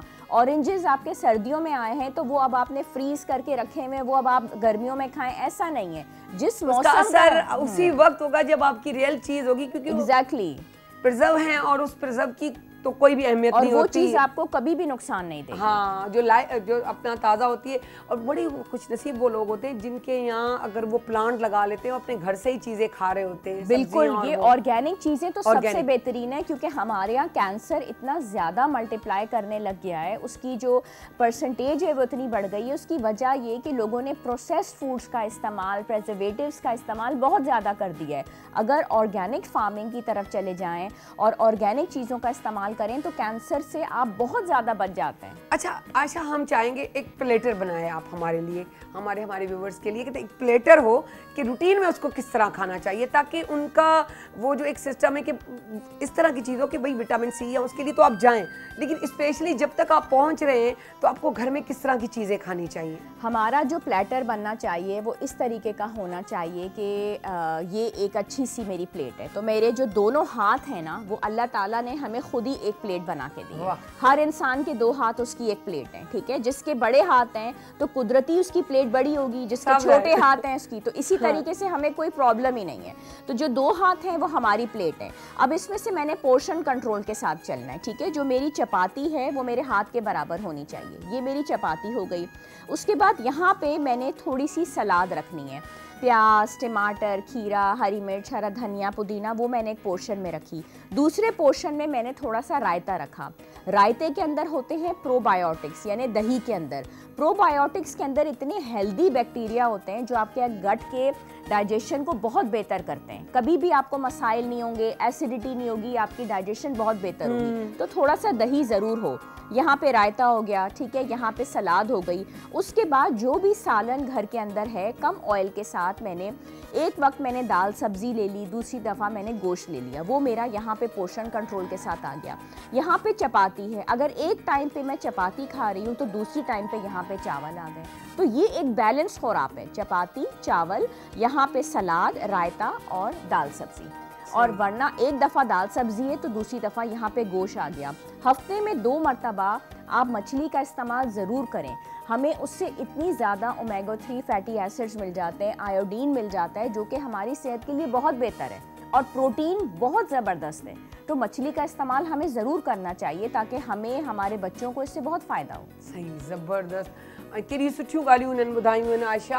अगरि थोरो उन ते थोरी तवजो ॾियूं ऐं स्पेशली पंहिंजे डॉक्टर खां ज़रूरु मिलंदा कयो, डॉक्टर ॾांहुं ज़रूरु वेंदा कयो, छो जे डॉक्टर ई तव्हांजे जिस्म जे हिसाब सां तव्हांखे उहे ॻाल्हियूं ॿुधाईंदा, तॾहिं त तव्हां उहो कमु करे सघंदा। अदरवाइज़ अगरि तव्हां पंहिंजी मर्ज़ी कंदव त पोइ तव्हां बीमार बि जल्दी थी पवंदो, तव्हांजो वेट लहण जे बजाए थी सघे थो इलाही चढ़ी वञे या ठुप लही वञे, जेकी वरी कंट्रोल करणु, छो जे एक्स्ट्रा का बि शइ जेकी आहे घटि थी वञे या वधि थी वञे उहा हमेशा नुक़सानदेह हूंदी आहे। सो बहुत अच्छा लग रहा है कि जैसे कि जिस तरीके से आप इन्फॉर्मेशन आप हमें दे रही हैं और बता रही हैं, तो मुझे यूँ लग रहा है कि आपसे मुझे कुछ अलग से, हालांकि वही चीज़ें पता होती है लेकिन बताने का स्टाइल तरीका अपना अपना अंदाज होता है, अंदाज़े बयां भी बड़ा इंसान की ज़िंदगी में असर रखता है। तो वो मुझे भी सुनने में लग रहा है कि जैसे फर्स्ट टाइम सुन रही हूँ सारी चीज़ें, मतलब इतना मज़ा आ रहा है कि यार इसको करना चाहिए।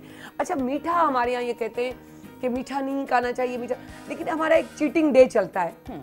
चीटिंग डे में फिर उसमें वो पराठा भी आ जाता है, वो आइसक्रीम भी आ जाती है, कोल्ड ड्रिंक भी आ जाती है, लेकिन मैं समझती हूँ जब हमें कोल्ड ड्रिंक की आदत निकल चुकी होती है या आइसक्रीम या किसी चीज़ की, आइसक्रीम तो चली जाती है थोड़ी बहुत, लेकिन कोल्ड ड्रिंक नहीं पी जाती जब आपसे आदत निकल जाए। क्योंकि मैंने बीच में छोड़ दी थी, अब मैं पीने की करती हूँ ना तो मुझसे मुझे लगता है कि मुझे कड़वाहट दे रही है ना, इस तरह होता है। तो ये क्या वजूहत होती है कि ये केमिकल या कुछ? देखिए, उसमें ये होता है कि कोल्ड ड्रिंक अगर आपने छोड़ दी है तो अब आप उसको वापस पीना चाह रही हैं। नहीं, मकसद चखते हैं तो बहुत बुरी सी कड़वी सी महसूस होती है। अगर उसको कड़वी सी महसूस हो रही है तो यकीन करें उसको चखने की कोई ज़रूरत भी नहीं, क्योंकि उसका कोई फ़ायदा नहीं है। वो बिल्कुल कार्बोनेटेड ड्रिंक है और एक कोल्ड ड्रिंक के अंदर 20 टीस्पून जो है चीनी के शामिल हैं। अब मुझे बताएं, एक चाय का कप आप पी रहे होते हैं, 1 से 2 चम्मच उसमें चीनी होती है, वो कितना शुगरी होता है, तो 20 तो बहुत ज़्यादा है, ठीक है। और प्लस उसमें इतनी ज़्यादा कार्बोहाइड्रेट शामिल है तो कितना ज़्यादा आपका वो वेट पुट ऑन करेगी, ठीक है। हमने सिर्फ टेस्ट के लिए उसको इस्तेमाल किया हुआ है, उसका हेल्थ के साथ कोई भी बेनिफिट नहीं है, तो उसको ऐड ऑन करने का क्या फ़ायदा। ज़बरदस्त, thank you so much Ayesha, बहुत अच्छा लगा, बहुत अच्छी वो जो कचहरी में ॾाढो मज़ो आयो, वाकई इंफॉर्मेटिव ॻाल्हियूं बि ख़बर पयूं। सो प्रोग्राम में कीअं लॻो, सो तव्हां ॿुधायो। सुठो लॻो। अरे इहो ई त चवणु चाहियां पिया, पाणी चई छॾी। ज़बरदस्त ज़बरदस्त आशा, छा ॻाल्हि आहे, तव्हांखे ख़बर पइजी वई सायरा जो है बुलवाना चाह रही है मुझे। मैं उसी चक्कर में थी कि मैं अपने व्यूअर्स आते हैं उनको बताती हूँ, जो भला कुछ नहीं तो ऐसे बोलो ॾाढो सुठो लॻो, ॾाढो सुठो लॻो, ॾाढो सुठो लॻो। ॾिसो आशा केॾी इंटेलिजेंट आहे, मुंहिंजूं जेके एक्सप्रेशन आहिनि पढ़ी वई त छोकिरी पाण वेठी कोशिशि करे ऐं चई थी छॾियां। सो बहरहाल ॻाल्हि सम्झ में अची वई। कोल्ड ड्रिंक जो सुवाल मूं इन करे कयो जो वाकई उहा शइ अहिड़ी हूंदी आहे जो तव्हां, माना मुंहिंजो मक़सदु सिर्फ़ु चवण जो इहो आहे त तव्हां का शइ छॾियो था न त वाकई उहा इरेज़ थी वेंदी आहे, रबड़ सां मिटिजी वेंदी आहे। जीअं पाण पेंसिल सां लिखूं या पेन सां बि लिखूं त वाइटो हणो त उहा बि ख़तमु थी वञे। तीअं ज़िंदगीअ मां इहे शयूं जेके फिज़ूलियात वारियूं आहिनि, कोल्ड ड्रिंक्स आहिनि, फिज़ूल को अहिड़ो मिठो आहे, तव्हां कढी छॾियो, हूअं बि हेल्दी लाइफ गुज़ारण लाइ। सो वञूं था नंढड़ी साई तरफ़ वरी नए सरप्राइज़ सां।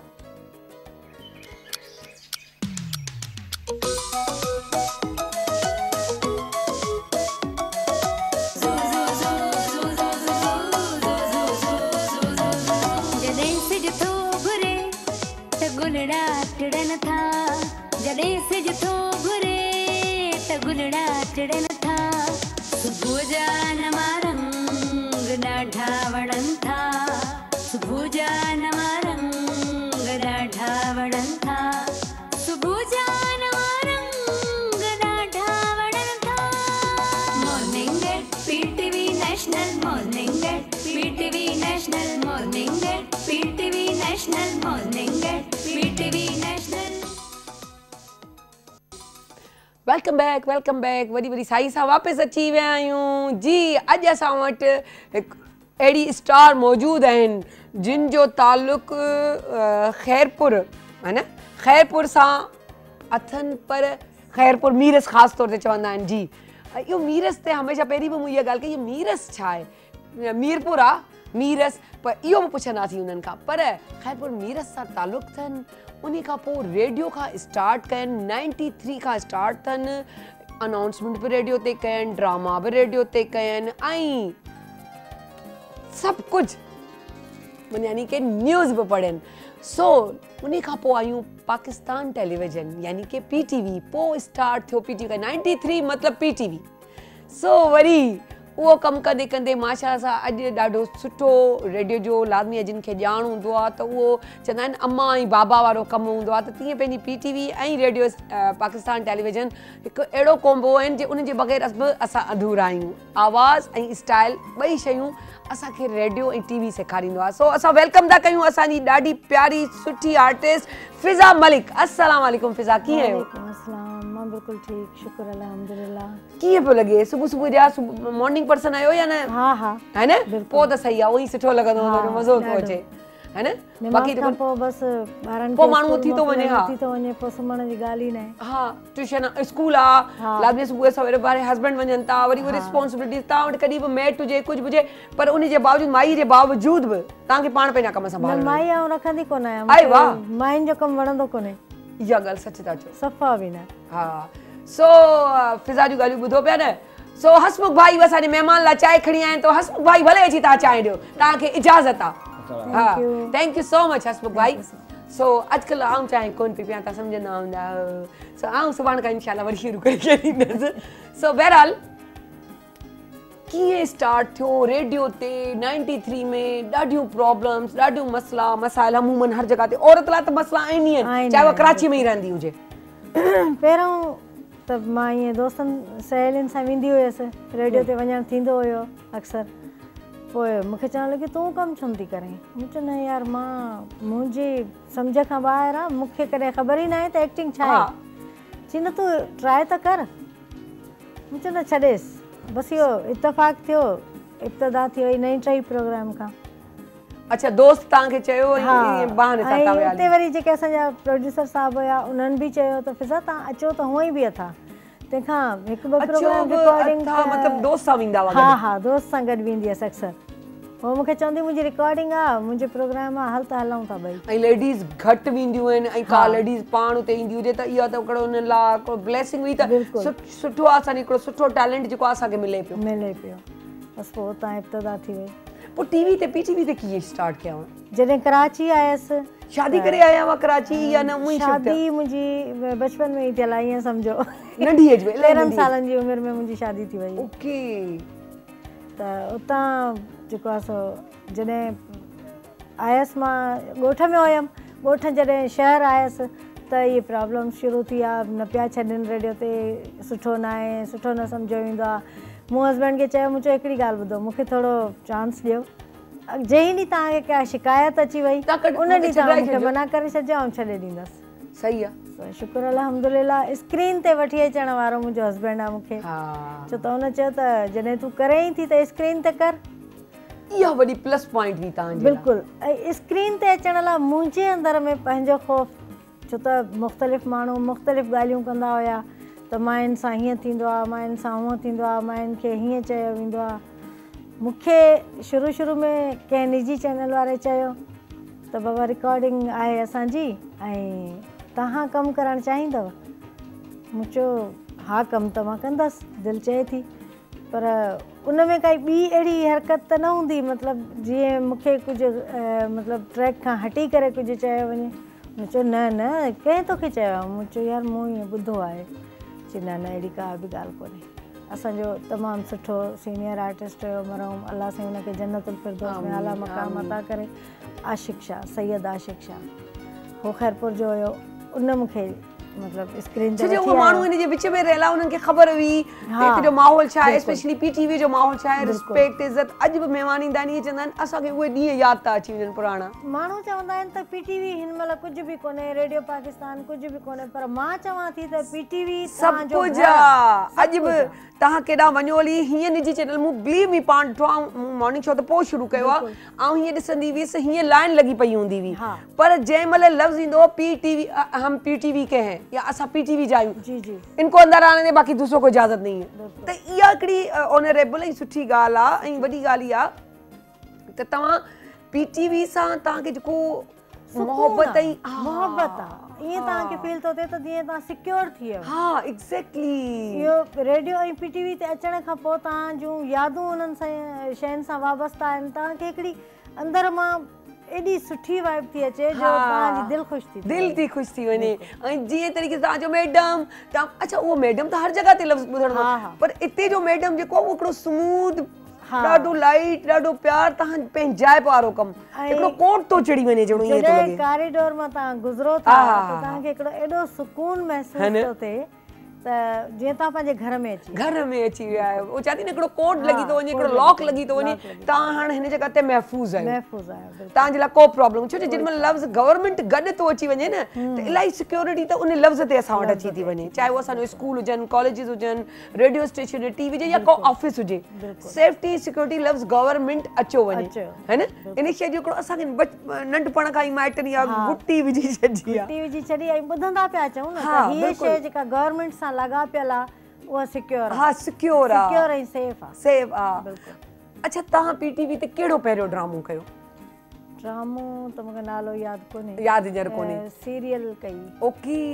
अच्छा एक्टर्स ॿुधाइजो मूंसां गॾु सीनियर एक्टर्स हुया उन्हनि में अलीगुल मला बि हुयो ऐं कुझु सीनियर्स ॿिया हुया मैडम नजमा काविश हुई ऐं ॿियूं बि खोड़ सारियूं एक्टर्स हुयूं ज़बरदस्त न सुठी ॻाल्हि आहे छो जे असांजी नजमा काविश बि हिकिड़ो सुठो ऐं इंटेलिजेंट त आहे पर असांजी लेजेंड आहे उहा बि माशाल्लाह एतिरो टाइम हुन पीटीवी खे ॾिनो आहे ऐं हूअ बि नाइस पर्सन आहिनि हा पाण बि तबियतनि बि कुझु अहिड़ियूं ई आहिनि ऐं उन खां अलावा जॾहिं हिते तव्हां कमु पिया कयो माण्हू अची विया आहिनि ओ पहिरियां प्यार खां पहिरियां तोखे घणो समझायो मूं ना समझी में न जो समझी हाणे तीरो ई चरी ओ चरी प्यार जो थी तू करी चरी वॾी चरियां ख़ुशा अल्हम्दुलिल्लाह खैर ठीक आहीं वॾा ड्रामा कया अथई बाबा इहा वॾी ड्रामेबाज़ माई आहे मूंसां बि ड्रामा कया अथई अच्छा ऐं पंहिंजो पीटीवी जो हिकिड़ो ड्रामो हुयो उहो मां सां कयईं इहो तोखे यादि न आहे मूंखे त लॻे थो त हाणे तोखे जेको आहे न पिस्ता बादामी खारायां तुंहिंजो को यादि कमज़ोर थी वई आहे थी सघे थो न त तूं ॿुधाए त मां हाणे बि ड्रामो कयो हिकिड़ो अलाए कंहिंसां कई हाणे कयो न आहे हाणे कंदसि तोसां अरे वाह ज़बरदस्त सदाई के ड्रामो मूंसां त सॼी उमिरि तूं ड्रामा कया हिन सां ड्रामे करण जो मज़ो ई पंहिंजो आहे ही अथल तई ज़ाकिर जेको असां मेकअप आर्टिस्ट आहे न उनजी भेण थई गुल्ला गुल्ला ज़ाकिर बस गुल्ला आहे तई पहिरों ॻाल्हि तुंहिंजी रोड़ीअ खां परे न वेंदी गुल्ला रोड़ीअ ताईं पुॼाईंदसि जेको हाल वार दिलि जो मूंसां कर तुंहिंजी ॻाल्हि रोड़ीअ खां परे न वेंदी बाक़ी बचो छा बाक़ी बचो छा चवां थी न बाक़ी बचो छा अधी गिला कंदा आहिनि बिला असां छो गिला कयूं सच हा तूं सच चवंदी आहीं न मां सच चवंदी आहियां हा जंहिंमें वॾो मच हूंदो आहे वॾो भले लॻे दुनिया खे मच बिल्कुलु हा मां चवंदसि सच भले लॻे जेके बि दिलि में मच मां सची औरत आहियां तॾहिं त कुंवारी वेठी आहियां तॾहिं त हिन महिल ताईं कोई हिनखे वठण लाइ आमादा ई न आहे माना मर्द बि सम्झी विया आहिनि हिनखे कोन्हे आणो बसि उन्हनि खे ख़बर आहे ॾाढा शिमर मेकअप मेकअप कराया थी सुणो लॻे थो मुंहिंजो यार गुलाबी पर्पल जोड़े में वाह वाह सारा वाह उन सां थी वियो मुखण जो प्यार गुलाबी जोड़े में गुलाबी जोड़े मां प्यार त हिकिड़ो ई थींदो आहे न दिलि जे छांव में हिकिड़ो वेहंदो आहे घणा की न वे त ॿुधा तूं ॿ टे वियारे हा मूं त गुलाबी जोड़े करे पोइ पर्पल ते आयसि जो पर्पल ऐं गुलाबी मिलंदड़ तूं त टपकी पई माई गुलाबी पर अॼुकल्ह ॿुधो अथई न त इहो इश्क मिश्क बि जेको आहे हाणे जेको आहे इश्क बि कजे 56 सेकंडनि जे छा चवंदा आहिनि टेस्टनि खां पोइ अॼोके दौर में इश्क रहियो ई न आहे न आहे हा न मोहबत रही आहे न इश्क रहियो आहे अॼोके दौर में रहियो आहे इहो WhatsApp वारो इने खे चवंदासीं फिस्क हाय हाय इश्क ते फिश्क फिस्क हा। हा बस इने जी का गारंटी ना आहे सही न त हा। जबरदस्त ॻाल्हि कई मोहबत ईअं थोड़ी थींदी आहे मोहबत हिकिड़े सां थींदी आहे गुला एक्टर कहिड़ो वणंदो अथई खणी सुभाणे सॾाए वठुसि सलादीन खे घुराईंदी त ॾाढी ख़ुशी थींदी थी वियो आहे न प्रोग्राम हाँ थी वियो आहे छा मौलू जो किरदारु हुयो पोइ मोलूअ खे खणी केॾी महिल सॾे वठो हा मौलू जो किरदारु ज़बरदस्त मूंखां न विसरंदो आहे कमाल जो करे कमाल जो किरदारु कमाल जो इंसान आहे सीनियर साहब खे ॾिसी लेजेंड खे तुंहिंजी हथ पेर ढिला थी वञनि न न मां सां मोहबत कंदो आहे ॻाल्हाईंदो आहे WhatsApp ते छो अहिड़ी ॻाल्हि थोड़ी आहे मतलब हे अंदर जी कांटेक्ट हले पियो अंदर जी ॻाल्हि आहे जेको असांखे चई न त ॻाल्हि तव्हांजी रोड़ीअ खां परे न पुॼंदी त मौलूअ जी ॻाल्हि खे बि हिते फैलाए है न ठीकु ॾिठई न बस इश्क हाणे कजे हाणे कंहिंसां ज़रूरत कोन्हे हाणे त ॿाहिरि बि वई हली ॻाल्हि हा ओ मड़े इश्क हाणे कजे कंहिंसां मूंसां जान जो जाना न रहियो आई न ईअं न सम्झ हा ईअं न सम्झ ईअं न काॾे वियो? अॼु ॾुख आहे न दिला मूंखे वक्त वेंदो आहे गुज़री ॻाल्हि रहंदी यादि आ ज़िंदगी मुंहिंजी मिठा तो कई बर्बाद आ हा मड़ करे हलियो वियो हाणे छा कयां हा सही आहे उन्हे कई तूं छो कंदी हा उहो ई त चवां पई मूं त कोन कई हा हीअ त वीचारी ॾाढो ख़्यालु कंदी आहे त आहे ई प्यारी न त ॾाढी ख़्याल प्यारी कीअं आहे न बसि मुंहिंजे अंदर खां पुछ कीअं थी बर्दाश्त कयां जी आऊं हिनखे थी कयां विढ़ंदियूं बि रोज़ हूंदियूं बि पाड़े में अॼु मुंहिंजे भेण जो मूड कोन्हे गुला सां हा सुबुह सुबुह जहिड़ो भलो नथो लॻे हा ऐं रोज़ अची विढ़ंदी आहे मूंसां धी रोज़ विढ़ंदी अथई ऐं हुन मां बेज़ार आहियां हाणे अचानक हऊ कंदी आहे त मुंहिंजो त साह ई निकिरी वेंदो अल्लाह अॼु त कलर ॾाढो सुहिणो पाए आई आहे बसि तॾहिं छा कयां करिणो थो पए संडे बाज़ार मां वता हुई छा गुला छो संडे बाज़ार मां वता अथमि अच्छा मां संडे बाज़ार ॾिठो बि न आहे मां वेंदी न आहियां मां अहिड़ी माई आहियां पाण खे हा सम्झंदी तुंहिंजे आहियां। पासे में बुध बाज़ार लॻंदो हूंदो न बुध बाज़ार थी वञा मां मूंखे एतिरो टाइम ई न माना हूंदो जेके अरबा बाज़ार चवंदा आहियूं हा। पाण हा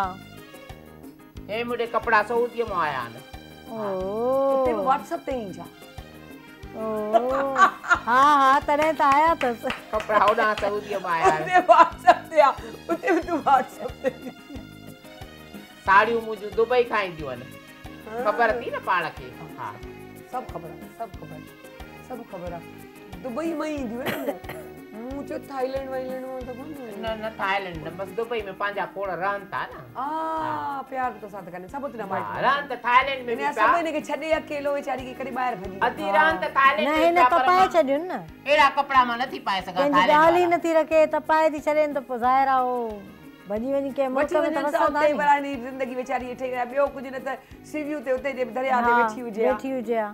न केर न पोइ केर त वरी सिधी हे मिली ॿिया वञे कम छा? करे वा उते जे दरिया ते अगरि अलाए वई आहे काॾियो न, मां सदको वञा चई त मां बि अचां थो अलाए छो देरि कई कई रस्ते में रहिजी वियो हा नी हो सूडान जी खुरचनि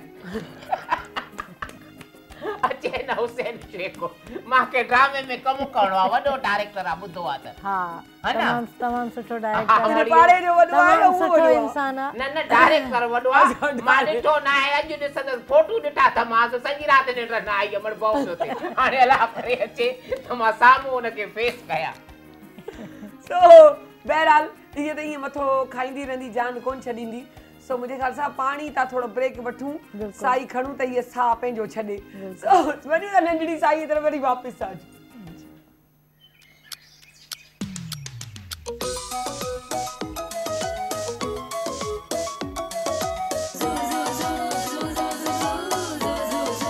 जॾहिं सिज थो घुरे त गुलड़ा टिड़न था जॾहिं सिज थो घुरे त गुलड़ा टिड़न था सुबुह जा नवा रंग ॾाढा वणनि था सुबुह जा नवा रंग ॾाढा वणनि था सुबुह जा नवा रंग ॾाढा वणनि था morning at PTV national morning at PTV national morning at PTV national morning at PTV national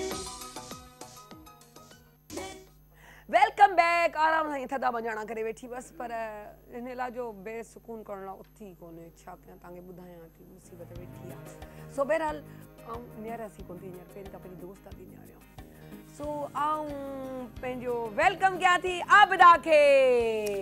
अस्सलाम वालेकुम सायरा, कीअं आहियो? सलाम, फर्स्ट क्लास, ज़बरदस्त। अॼु त ॾाढी मानियूं अॼु तव्हां ॾिसो था त हा तव्हांखे त सायरा जी हिकिड़ी ॻाल्हि मां चवंदमि ऑन एयर ई त सायरा जो खुशबू जी जेका हिस्सा न उहा इलाही तेज़ आहे ऐं जीअं ई मां ढकण हीअं खोलींदी आहे न त सायरा सम्झी ख़ासि तौर ते कल्ह टियों ॾींहुं ॾाढी खुशबू आयूं वजह आई अॼु मुंहिंजे पाड़े में बि ॾाढो सुठो पियो पचो पर मूंखे खाइणो कोन हो त मुंहिंजी हालत ॾाढी त बसि अॼु तव्हां गैस कयो छा आहे अॼु यार ही त मानी हाणे लॻे पर मोड़ आहे सम्झी छॾे त पराए बोड़ ते मानी पचंदी आहे। हा बस सम्झी छॾे वैसे सच्ची ही होई आहे केर ॿियो ई पचाए खाराए मूंखां पुॼंदो बि कोन्हे पंहिंजे लाइ न त आउं बिस्किट खाई चांहि सां बिस्किट ॿोड़े पंहिंजी टाइम पास करे छॾींदी आहियां मूंखां पचाइण कोन पुॼंदो आहे पचाईंदी आहियां पंहिंजे मूड सां। हिकु मज़े जी ॻाल्हि ॿुधायां त रमज़ान जो महीनो हूंदो रमज़ान जे महीने में सिर्फ़ु आउं घिड़ंदी हुअसि किचन में मूंखे यादि आहे शादी खां पहिरीं पर उन जे अलावा मूंखे यादि कोन्हे त कॾहिं आऊं हूअं किचन में घिरी जा अम्मा चवंदी न भाई हीअ मुंहिंजी धीअ कोन वेंदी इहा वेंदी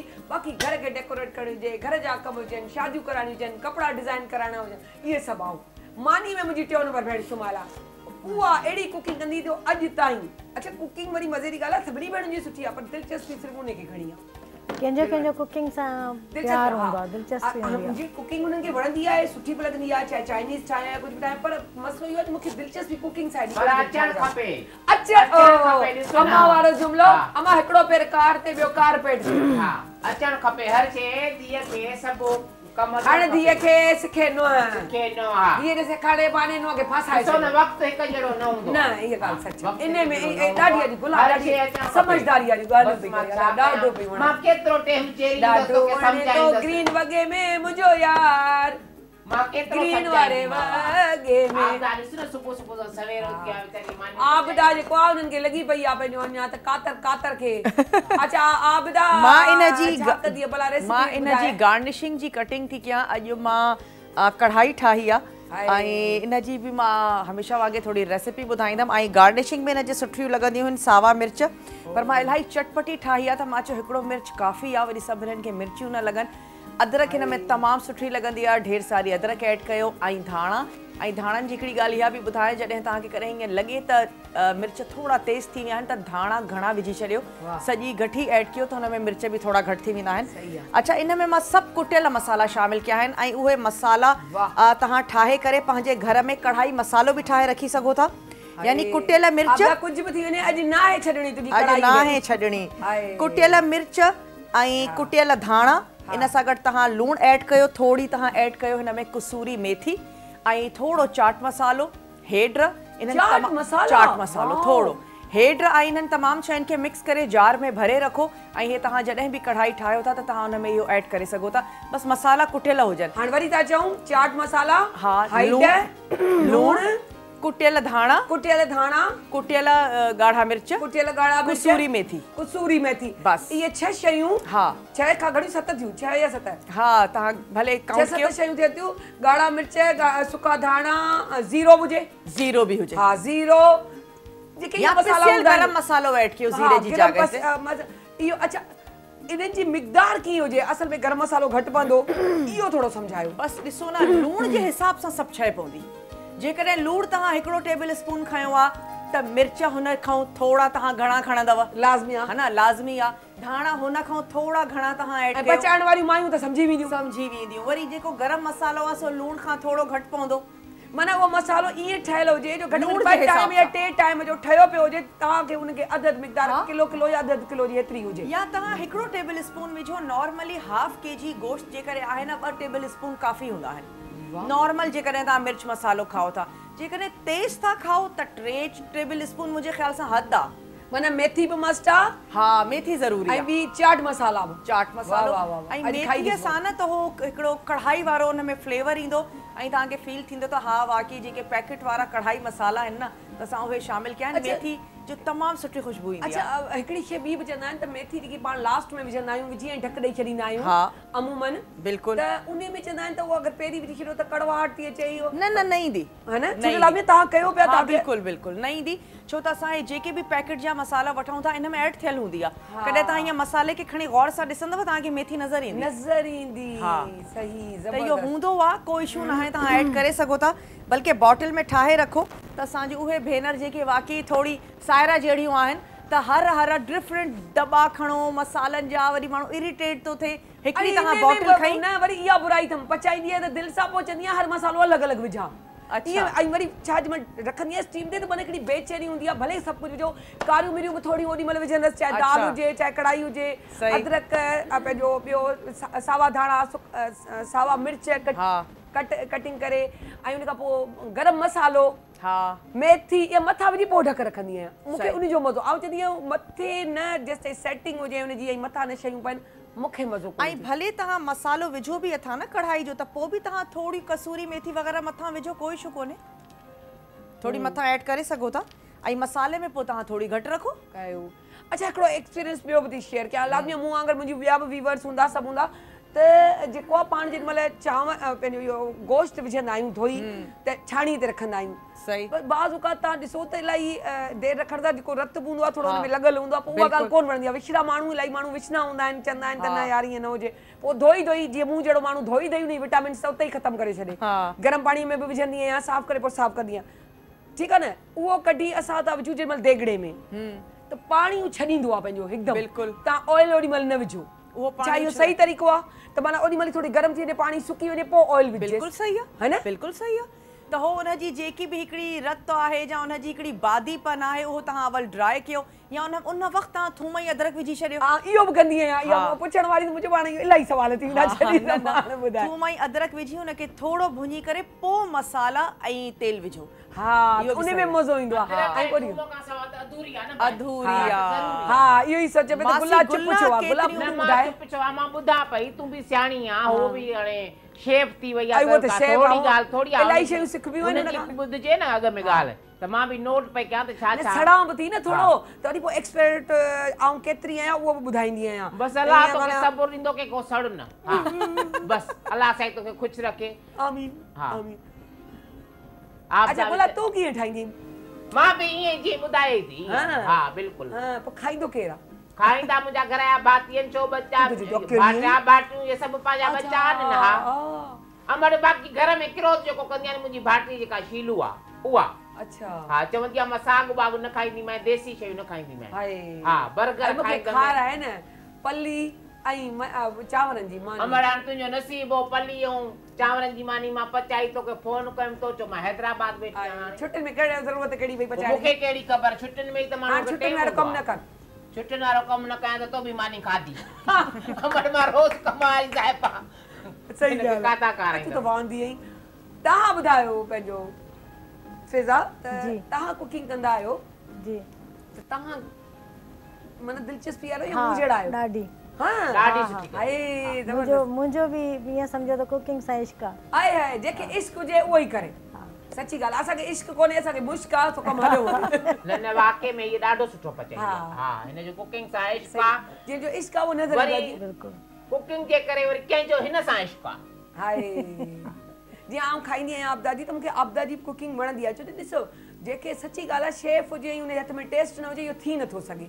छो जे लाइ उहो हुननि जो इश्क़ आहे, तॾहिं त एॾी मंज़िलूं माणींदा हिते पहुचनि था। आसान कोन हूंदो आहे एॾे माण्हुनि में तव्हां पंहिंजो पाण खे, छो जे तव्हां जंहिंमहिल वेंदा आहियो जीतण या खटण जो हिकिड़ो जेको ख़ौफ़ अंदर में हूंदो आहे, त थींदो या कोन थींदो, ऐं खटबोस या न कोन खटबोस, इहो हिकिड़ो न चाहींदे अंदर में हिकिड़ो ख़ौफ़ हूंदो आहे। इहा बि हिकिड़ी कुदरत जी ॻाल्हि अथव, कंहिं कंहिं जे हथ में टेस्ट हूंदो आहे। तव्हां को एॾो हज़ार कोशिशूं करे हर मसालो ॾियोसि पर टेस्ट कोन हूंदो। हथ जो मज़ो ई पंहिंजो आहे। कोई लूण मिर्च विझंदो न, हुनजे हथ में एॾो टेस्ट आपदा ईअं हूंदो आहे न। वजह भी इहा ई आहे, जंहिंखे शौक़ु हूंदो न, जेको दिलि सां पचाईंदो, शौक़ु सां पचाईंदो, त उनजे हथ में टेस्ट अचे वेंदो आहे। ऐं जंहिंखे नाहे पसंदि, भई ज़रूरी नाहे त हर फीमेल खे हर कमु पसंदि हुजे न, ऐं जंहिंखे नाहे पसंदि पर ज़ाहिर आहे घर वारनि जे लाइ, घर भातियुनि जे लाइ असांखे मानी ठाहिणी आहे, त पोइ ज़ाहिर आहे पोइ असां जान छॾाईंदा आहियूं न उन कम मां। जेको बि कमु असां दिलि सां कंदा आहियूं न, उहो असां सुठो कंदा आहियूं। सुठो कंदा आहियूं। असल में आउं बि इहा ई ॻाल्हि शेयर कंदसि त मूंखे एॾी दिलचस्पी नथा कोन्हे, पर जंहिंमहिल पचाइण लाइ बिहां थी न, माना उहा शइ कुदरती ज़बरदस्त थियो वञे, छो दिलि था माण्हू ठाहे त उहा ई ॻाल्हि चवंदा आहिनि त जेका माउ जॾहिं ॿारनि जे लाइ कुझु पचाईंदी आहे त उहो बहितरीन पचाईंदी आहे। छा ॻाल्हि कया। त जॾहिं अदी सायरा फरवा लाइ ठाहींदी हूंदी त जेका मोहबत सां ठाहींदी हूंदी त उहो भलो थींदो। अच्छा असांखे वरी चवंदा आहिनि त तव्हां नसीबनि वारा, पर असांखे नानाणे ॾाॾाणे बि इहो विरसो मिलियल आहे। असांजी पुफी अबू जी कज़न हूंदी उहा ईअं कंदी अंदरि किचन में वेंदी छा कंदी तेल खे बड़काए उन में को लूणु मिर्च हैड विझी उहो खणी ईंदी चवंदी मूंखे छो पुफू रुबीना तव्हां हू बि त खाई सघो था माना अंडो चवंदी न हिन जो मज़ो पंहिंजो मुंहिंजो कीअं मिर्च था खाओ पर उन सां चखी न थी अचे टेस्ट ॾाढो टेस्ट ईंदो आहे उन में बि है न हा उहा वरी सिंधी गिह में बि ठहंदी हाय आहे हाय देसी गिह जी है न जहिड़ो बोड़ आलू जे उन में पटाटो विझी छॾियूं बोटी विझी छॾियूं त जहिड़ो बोड़ तयार है न उन जो टेस्ट ई पंहिंजो आहे वरी ईअं मुंहिंजे माना जीअं मच्छी थी ठहे पलो थो ठहे त पोइ पाण जीअं मुंहिंजे नानाणनि जो पले जो स्टाइल ई अलॻि ॾाॾाणनि जो बिल्कुलु अलॻि त खाइण जो हिकिड़ो मज़ो या इन ते ॻाल्हि ई नथी यार मज़ो ईंदो त पलो आहे हाय अॼुकल्ह उहो अचे ई नथो न इहा ॻाल्हि आहे इहो सॼो दरिया जे मथां आहे दरिया जे मथां दरिया जे मथां अॼुकल्ह उहो पलो ई कोन्हे सिर्फ़ महांगो आहे पर पले में उहो टेस्ट न आहे जॾहिं आउं शिफ्ट थिए त मूंखे इहो टेंशन हो त किथां वठूं पलो पोइ ख़बर पई त जौहर में ख़ासि तौर ते तुंहिंजे घर जे अॻियां सभु कुझु थो मिले सभु कुझु मिलंदो आहे तॾहिं त उते थी रहां हर शइ मिलंदी आहे उते बि मिलंदी आहे ऐं सचल वारी साइड त हा उहो त आहे सॼो उहो एरिया ई उहो आहे त उते पासे इलाही थो अचे उते वरी पली बि तव्हांखे ताज़ी मिली साग बि सेलन ते ख़ासि तौर ते जेके लंघंदे वञनि था उहो ताज़ो ताज़ो ॾींदा आहिनि रखियल खां जेके गाॾियूं अचनि थियूं न सवेर उतां खणी थियूं अचनि ताज़ी ताज़ी शइ तव्हांखे उते वधीक मिलंदी के टाइम हो त ॾाढो ॾुखियो हूंदो कराची में का बि शइ मिलण हा बिह न मिलंदा हुया बिह न मिलंदा अॼुकल्ह त बिह बि सड़नि था माण्हू हा बिह त हाणे त जेको एॾा आम थी विया आहिनि होटलनि ते बि मिलनि था ही जेके होटल ॿ टे खोलिया अथऊं कैफे सिंधा फलाणो टीरो मटीरो हे जेके आहिनि ॿ टे इन्हनि ते बिह बि मिलनि था सभु कुझु सभु जॻह ते मिले थो पोइ मूंखे लॻे थो पार्ट टाइम पंहिंजो आबदा केॾी महिल खणी इहो दिलि सां कयूं मुंहिंजो खणी हिकिड़ो ॾींहुं रखिजे जीअं दिलि लॻाए छा आबदा त को का हिकिड़ी शइ न खाधी हूंदे छा मट वारा बिह हाय मतलब मट में पकल मट में ई पचंदा आहिनि मट में ई रखी खपाईंदा न खाधा पचंदा आहिनि न खाधे स्टीम ते पचंदा आहिनि अच्छा उहे मां हाणे बि खाधा अथमि किथां सचल में अरे पोइ यार इहा त पंहिंजो हिकिड़ो ग्रुप ठाहे असांखे वञणु घुरिजे है न मट वारा ॾिस चए थी न मां कॾहिं न खाधा आहिनि ॾींहं जे टाइम मिली वेंदा आहिनि हा हा ॾींहं जे टाइम बस पोइ हितां प्रोग्राम ख़तम करे निकिरंदासीं डन मट वारा बे ईअं न चलो मटी खाली पियो जे पहिरियों हुनखे चई चो सुभाणे रखिजा अड़े वाह पोइ इहो वरी उनजो फोन नंबर हुजणु खपे न है न पोइ मुंहिंजे ख़्याल सां फ़ाइदा फिज़ा तव्हां ॿुधजो असां सां है न मज़ो ईंदो न ॿिया त फिज़ा खाराईंदी न इन तरफ़ों खाईंदासीं हा हा मोस्ट वेलकम इहे दिलि वॾी आहे दिलि वॾी मसंद कोन्हे अलाह साईं तो ख़ुशि रखे इलाही आहे एॾो सुठियूं ॻाल्हियूं कई अॼु तुंहिंजी मुंहिंजी जंग बि कोन थी आहे अॼु त बुख वधी वई गायन सां अॼु गानो त गाए अॼु जेको आहे न तकड़ न करे त जेको आहे जल्दी हलो अॼु गाॾी वञे कुझु बि ते मां कढ़ाई खाईंदसि हाय ॿुधई न आबदा हा ठीकु आहे मुंहिंजो हिसो बि छपर कजे आबदा आऊं आराम सां वञी घर खाईंदसि राति जो सही आहे न सही आहे हाणे मूंसां गॾु हिकिड़ो सहरो चओ ओ मुंहिंजे अंगण ते आ सुहिणा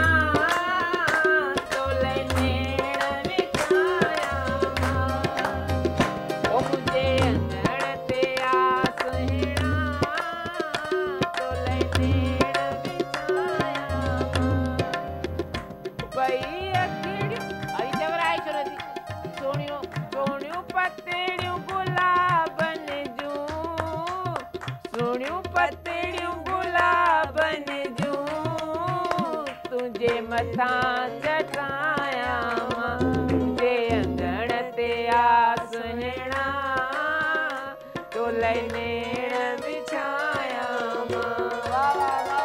इहो आपदा जे लाइ हुयो थैंक यू सो मच हाणे सुठा तालुकात हलनि पिया फिटाए पई ईअं न त मूंखे न फिटाया न पई ॾिस ॻाल्हि ॿुधो मां उहा मुनाफ़िक माई न आहियां त मां चमचागिरी कयां त मां हिन लाइ कयो हुन खाधो अॼु अहिड़ो सुठो पचायो आहे त होॾे थोरो आसरो अथसि न खाइण जो अॼु मुंहिंजो वात फिको थियो आहे 2 ॾींहं थिया डबल रोटी खाधी अॼु त वई रही सीट ते ॼमी आहे तोखे धिका नथी ॾेई सघां महिमान नवाज़ आहियां सुभाणे इहो लॉक रखंदसि दरवाज़ो अमर दरवाजा लॉक कर असां उहे भितियूं टपी बि हलियूं ईंदियूं मुंहिंजी भितियुनि में मुंहिंजा आई कोन्हनि ऐं ॿुधो आहे त ॾाढा जोगर्स पाए ईंदी आहीं अॼु न पाता त उहो ई पई ॾिसां उहो ई त ॾिसां भई बस तूं अॼु चप्पल मिली हूंदसि न वॻे सां गॾु बाबा मुंहिंजो बि स्टूडियो बंदि अथसि आउं लॉक करे रखंदसि ईंदी किथां भले दरियूं बंदि कर दर बंदि कर असांजा परस्तार पाणे भितियूं टपाईंदा असां खाईंदासीं कढ़ाई छो जो बुख बि लॻी आहे मूंखे ॾाढी देरि 2 ॾींहंनि खां कुझु न पई खा सोचो मुंहिंजी हालत छा हूंदी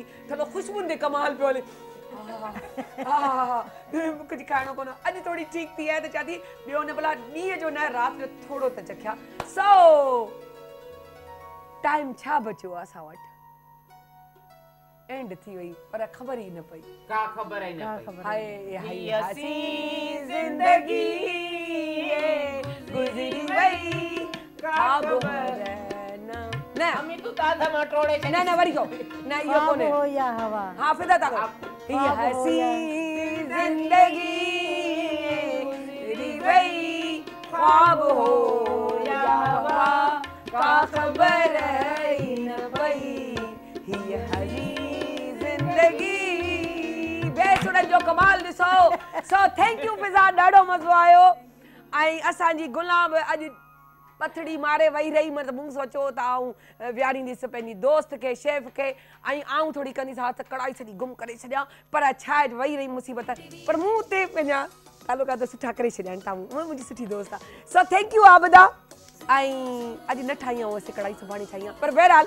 छॾींदीसि कोन सो गुल पोखियो पंहिंजो एहतसाब कयो पंहिंजो एनालाइज़ कयो त तव्हां छा ग़लति था कयो छा सही था कयो बाज़ वक़्तु असां जज़्बाती थी वेंदा आहियूं ग़लति कंदा आहियूं जीअं मूं पंहिंजो पाण बि एनालाइज़ कंदी आहियां त अॼु मूं ग़लति कयो आहे अॼु मूं सही कयो आहे पर इंसान आहियूं ग़लतियुनि जो पुतला आहियूं सो ग़लतियूं त थींदियूं रहंदियूं आहिनि इंसाननि खां पर सुठो इंसानु उहो आहे जो ग़लतियुनि खां पोइ मञी छॾे त मूं ग़लति कयो आहे छो जो ग़लतियूं त थींदियूं उनखे तव्हां नथा रोके सघो पर कोशिशि ज़रूरु करे सघो था ठीकु आहे न ऐं ॿी ॻाल्हि इहा त कोशिशि कयो पंहिंजे ॿारनि खे माण्हू ख़ासि तौर ते अवेयरनेस ॾियनि पंहिंजी नियाणियुनि खे ऐं गुल पोखियो चेक इन बैलेंस पंहिंजे बचड़नि ते रखो ऐं सायरा अली ख़ान खे इजाज़त ॾियो सुभाणे वरी मिलंदासीं पाकिस्तान ज़िंदाबाद